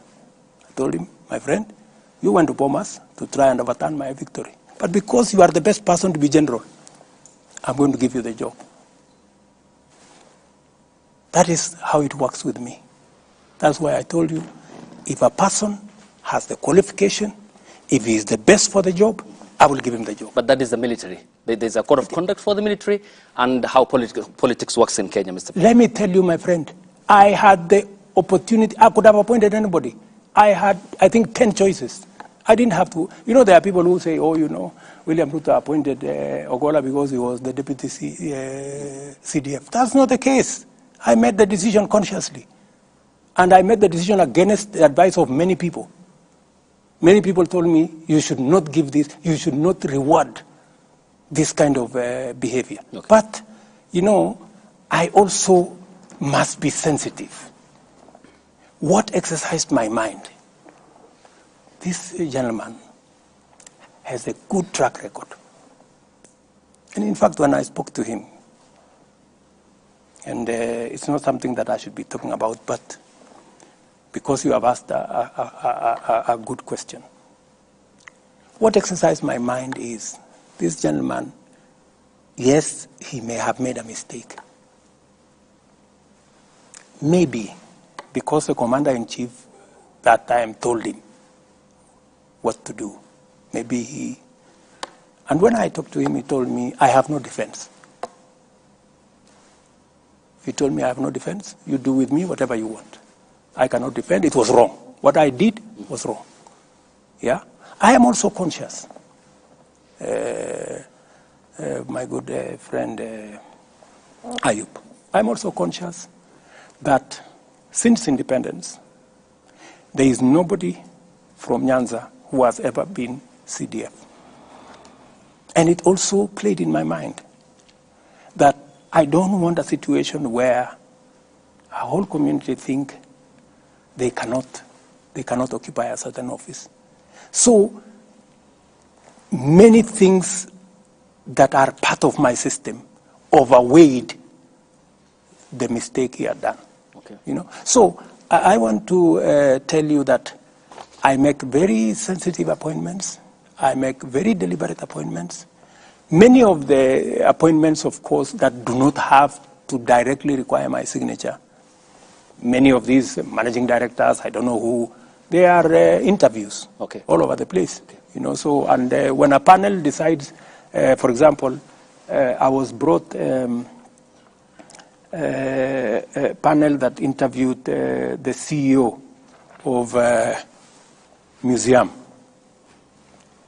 And just by coincidence, you know, the person who became number one was my classmate. And I never even asked anybody to assist her. So when it came to me, I told my friend, you know, if she's the best, she was a lady. Okay, so it's safe to assume that according to the President of Kenya, Kenya is a country where all Kenyans are equal before the law. But interestingly, according to its deputy president, it's a shareholding company in which political appointees ought to be the priority for the government. I think you should not take the sentiments of my deputy out of context. What was the context? I think it is fair if you can arrange an interview with him so that you can contextualize, you know, because now we are discussing him, me and you, and he's not here. Not him per se, Mr. President. No, because that's what it is. Okay, not him per se, Mr. President. We are discussing what he said. He's not the subject here, but okay. Let me put it this way. Let me paraphrase the question. What's your interpretation of what a shareholding company means? What do you understand by it? I think, from where I sit, I think what Rigathi Gachagua is just trying to say is that while it is true that first, we must serve all Kenyans equally. We must, to the extent possible, spread appointments across the country. And that's what I have tried as much as possible to do. If you look at my PSS, I think I got PSS from 41 counties. If you look at the CASs, I got CASs, I think, from 45 counties. Every county has a CS in my administration, even the ones who voted for my opponent. I put them. If it was the philosophy of my deputy, they wouldn't be shareholders, and therefore they wouldn't qualify. But you know, there is an extent to which you must nationalize, you know. Many people thought, for example, the Hustler Fund. Many people thought, oh, you know, this is just going to be for the people who voted for Kenya Kwanza. It is not. Look at the distribution of the Hustler Fund. Every county in the Republic of Kenya equally. You know, you don't have to know nobody. You don't have to know your MP. You don't have to speak to nobody. It is your phone and Hustler Fund. You have your money, you move on. So that is, and precisely, my good brother Ayub, precisely what I was saying. Instead of arguing about 20 appointments, 15, I don't know, this community, that community. Why don't we bake a bigger cake? Why don't we create 1 million, 2 million jobs so that everybody has a piece of the pie? And that is what I am asking my good people, the people of Kenya, to help me, invest in these programs. Let us pay our taxes. Let us contribute to the housing fund. Let us, those of us who have a job, let us not hold those who are without a job in contempt. They have not committed any crime. They are not lesser human beings. It is just that they don't have the opportunity me and you have. Let us do something about them also feeling part. Mheshimiwa, kabla mwelekezi wetu ama kiongozi wetu kumalizia, naomba tukate mzizi wa fitina kwa swali lake Ayub. Kwa hivyo sasa hivi unaweza kuambia Wakenya kwamba matamshi ya naibu wako unayakana na kuyakashifu kwamba serikali yako si kampuni ya hisa. Haya ni mambo yako. Kwa hivyo unamuunga mkono basi. Haya ni mambo yako. Tuambie. Nimewaambia, yule bwana ni mtu mwenye ako na anaweza kujieleza. Mbona nyinyi mnakuja kumleta hapa, kumleta kwa mjadala hapa? Mumemuuliza yeye akakataa kuwaona. Tumeleta maneno yake. Mbona mnaleta maneno yake na ni mtu mzima? Kwa sababu ako na akili timamu. Wewe ndio kiongozi wa serikali. Mbona msiende nimewaeleza msimamo wa serikali ya Kenya. Sasa ile imebaki mtafute, anaitwa Rigiji. Mtafute. Your Excellency, we will be concluding our conversation this evening, and thank you very much for giving us this time. But we have to conclude with a conversation about the future generations. Yes. Article 53 of the Constitution, every child in Kenya has a right to free and compulsory basic education. The junior secondary school pupils went to school on the 30th of January, and they closed at the end of April. And by the time they were closing, many of them had not received sufficient teachers. Many had not received books. So, by and large, learning did not take place for an entire term. They have opened for the second term. They still have a shortage of teachers. They still have a shortage of books. It has been said that the JSS and the transition of CBC from primary level to the middle level is being bungled. I've not heard you, Mr. President, speak out against this. I've not heard you mention this. Are you aware, Mr. President, that about 1.19 million children in Kenya are not learning, that there's a crisis? When I came into office, I found a big crisis. That is why I appointed a presidential party to look at education. And by the way, I believe that education is the most important instrument of shaping our human capital and our future. Because the biggest asset we have as a country is the human capital. That is what makes Kenya what it is. And education is the one that sharpens our education, our human capital, beginning with primary school. When I came into office, what did I do? I quickly appointed a presidential party to work on it, and I made certain decisions. I reversed the decision that these kids go to a secondary school. Because in a secondary school, there was going to be need to build an extra classroom. When we had already a classroom, we would have a bigger crisis if we had gone that route. We already have a classroom in the primary section. I said they should be retained in the primary section. I also made the decision that it is not necessary to change the uniform. Because many of them, we have a problem there of uniform. I don't know how uniform costs, 4,000 to 5,000. I don't understand that. 20,000, Mr. President. 14,000, I don't know. So there is a problem there. There is corruption. We must deal with it. And that's a subject for another day.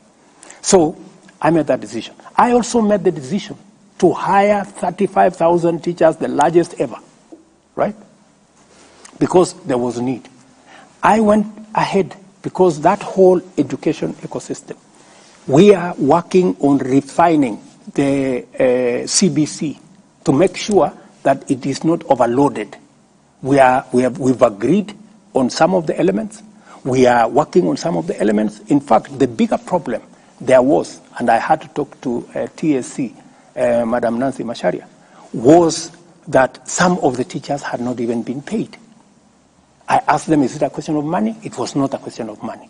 It was a question of forms. They need to fill this, they need to fill this, they have not submitted this, they have not submitted that. And it was a requirement because this is public money. If you have not submitted all the documentation, you cannot be paid public money. So we try to expedite that. There is a shortage of teachers, without a doubt.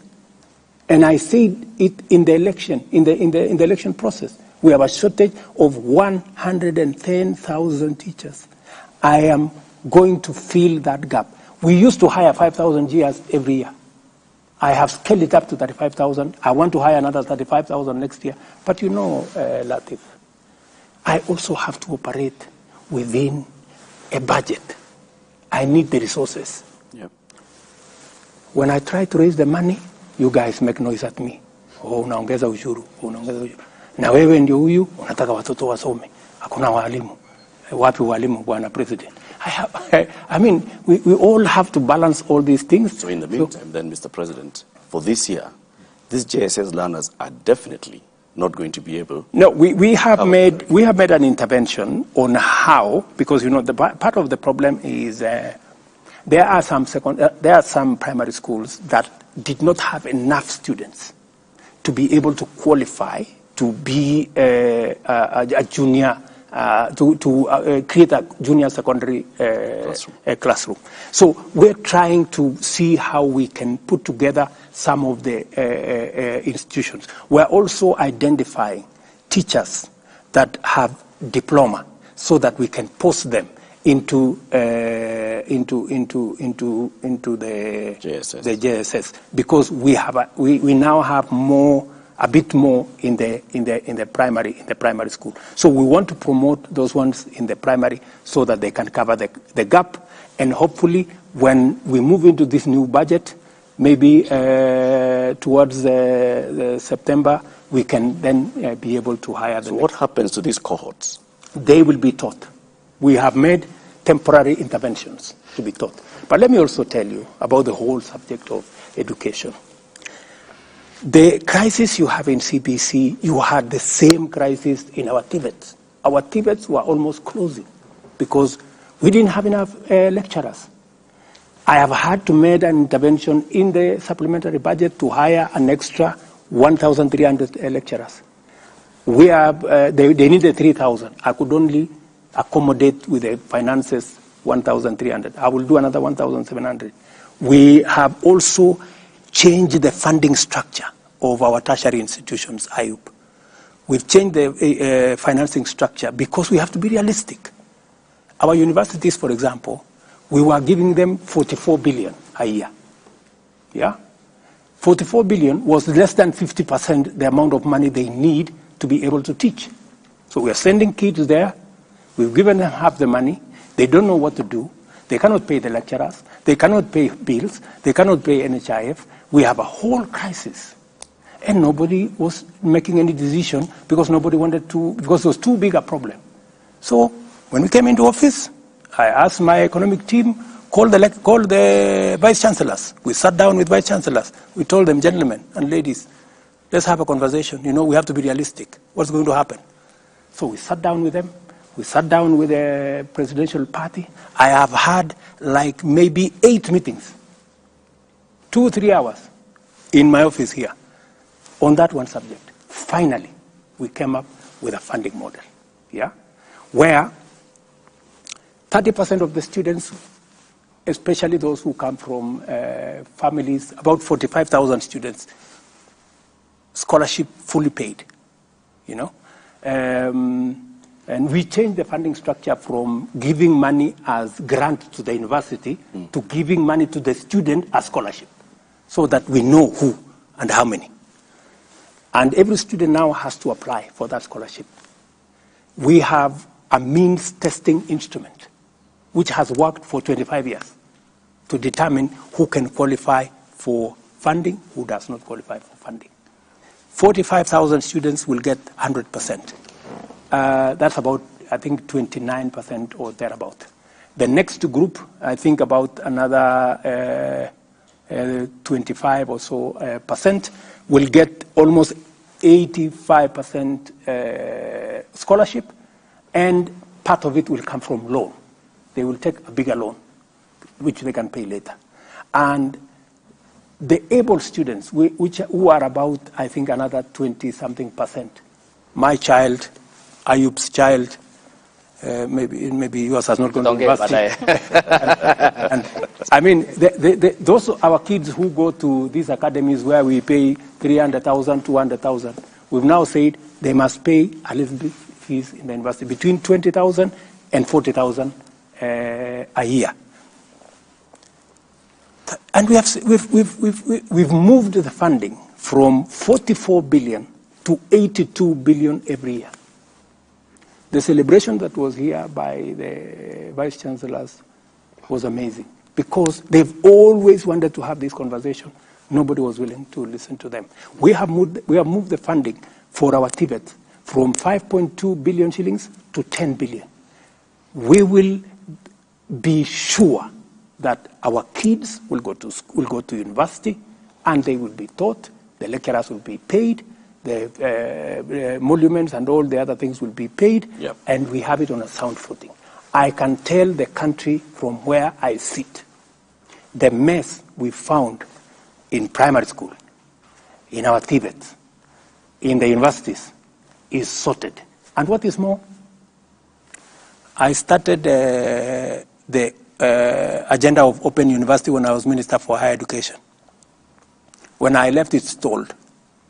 Again, I want to tell the people, the great people of Kenya, you will now have an opportunity to go to an open university where you learn online. You don't have to go to anywhere, and it is cheaper.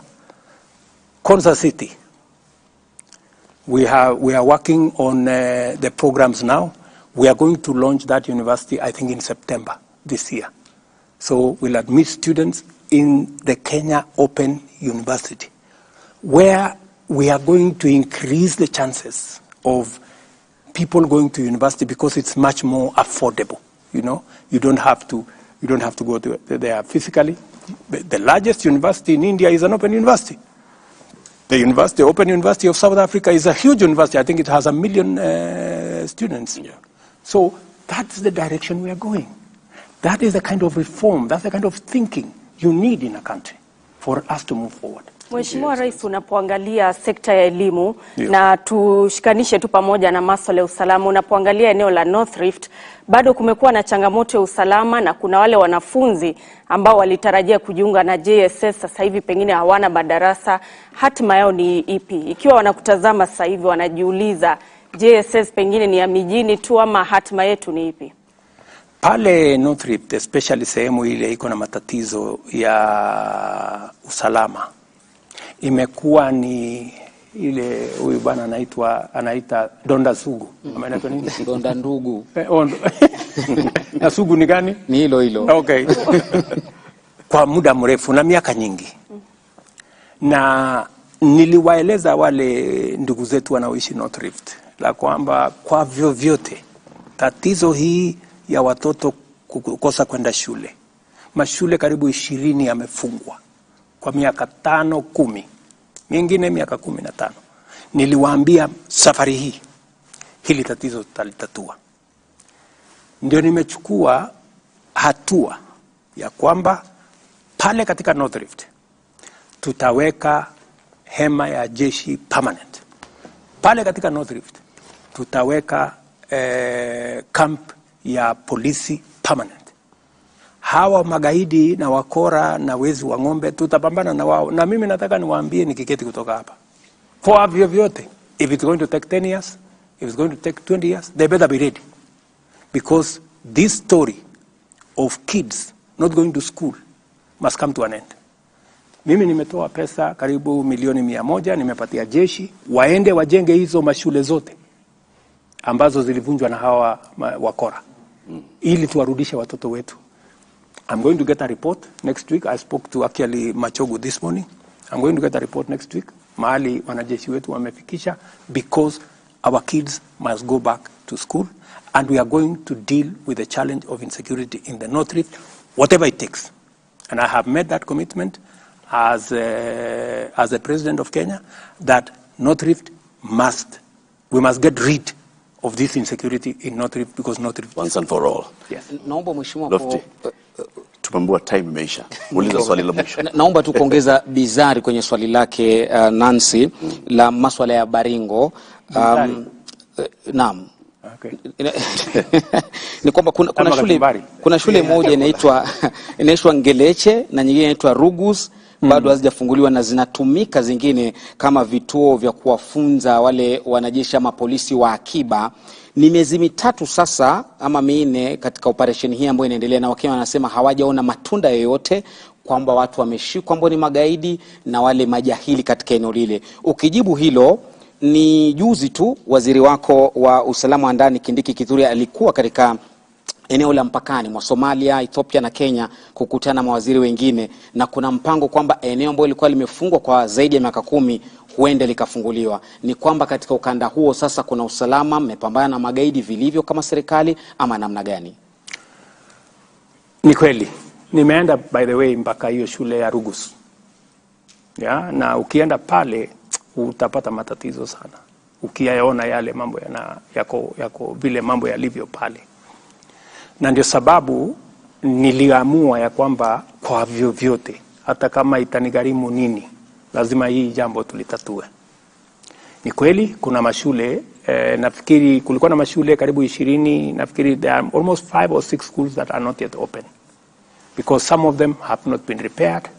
Wengine wazazi walihama, watoto walihama, so lazima tuweke kwanza usalama wa kutosha ndio wale watu warudi pale, ndio tuweze kufungua shule. Ile hakikisho mimi nataka nitoe ni kwamba serikali ya Kenya itahakikisha ya kwamba kwa vyovyote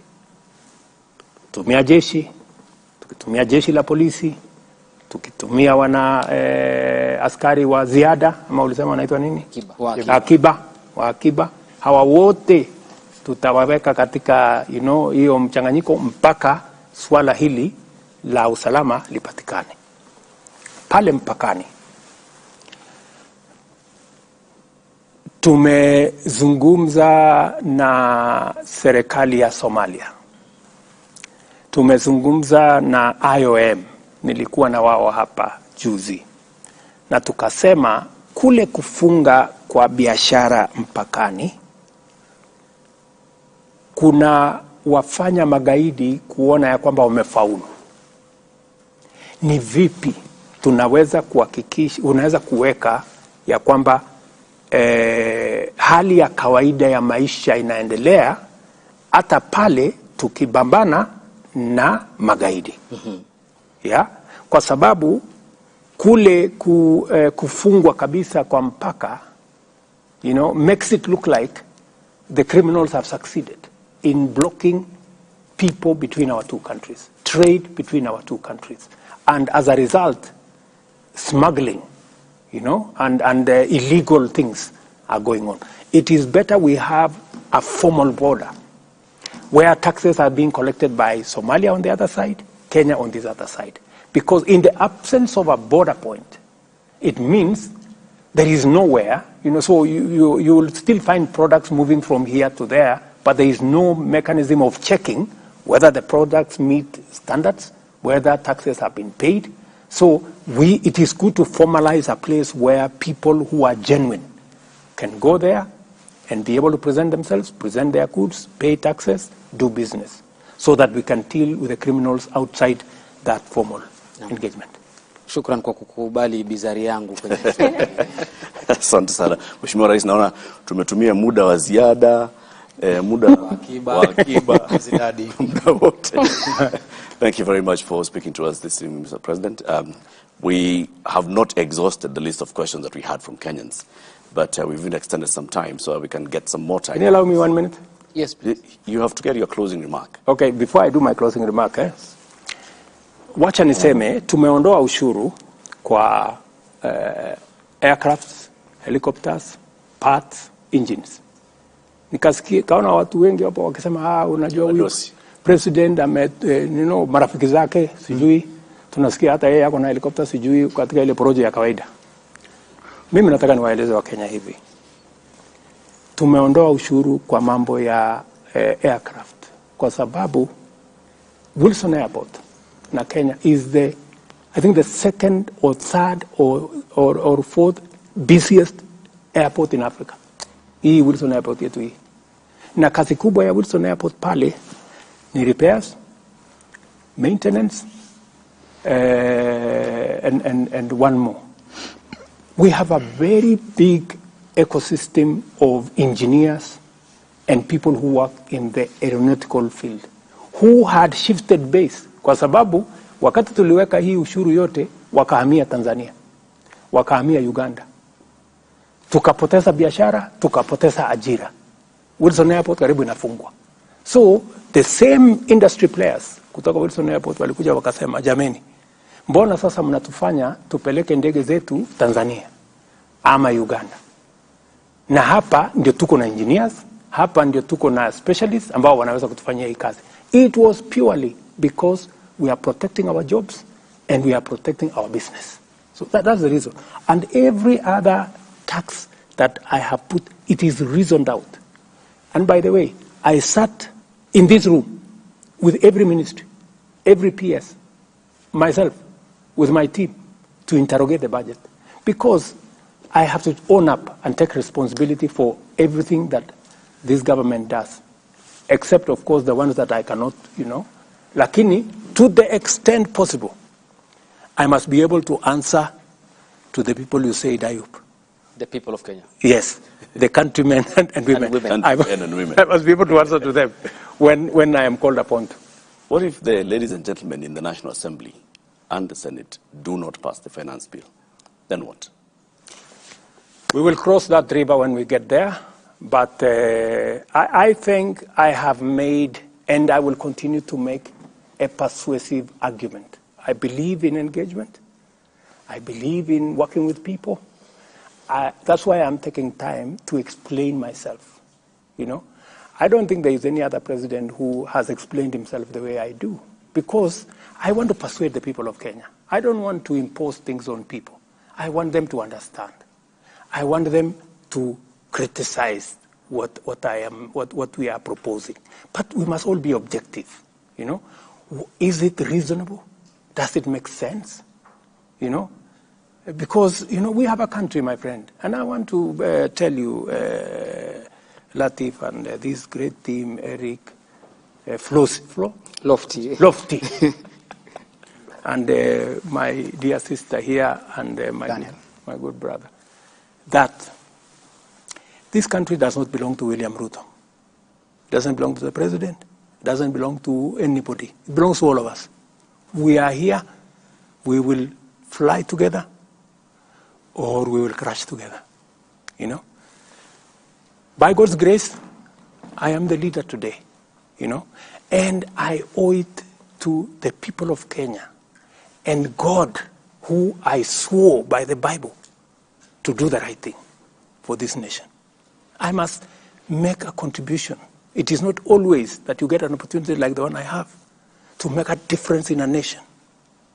And I want to be understood that whatever we are proposing, we want the best for our country. From where I sit, I understand. Many people criticize, wewe, nani alikuambia ati tunahitaji manyumba? Wewe, wacha hizo. Like for example, this fertilizer thing.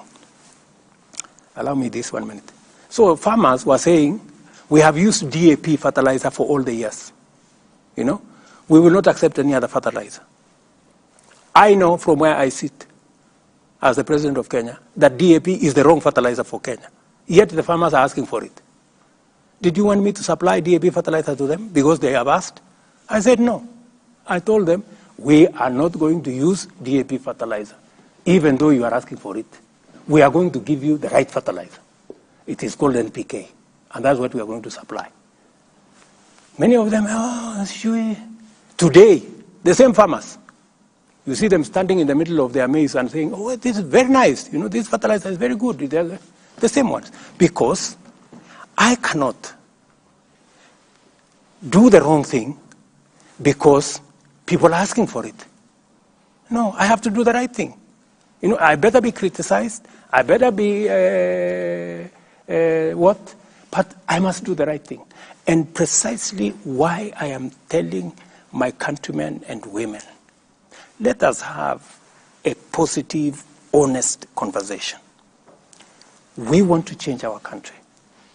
It's going to take all of us to change our country. Let us not say, because I am in a privileged position, it's not my business.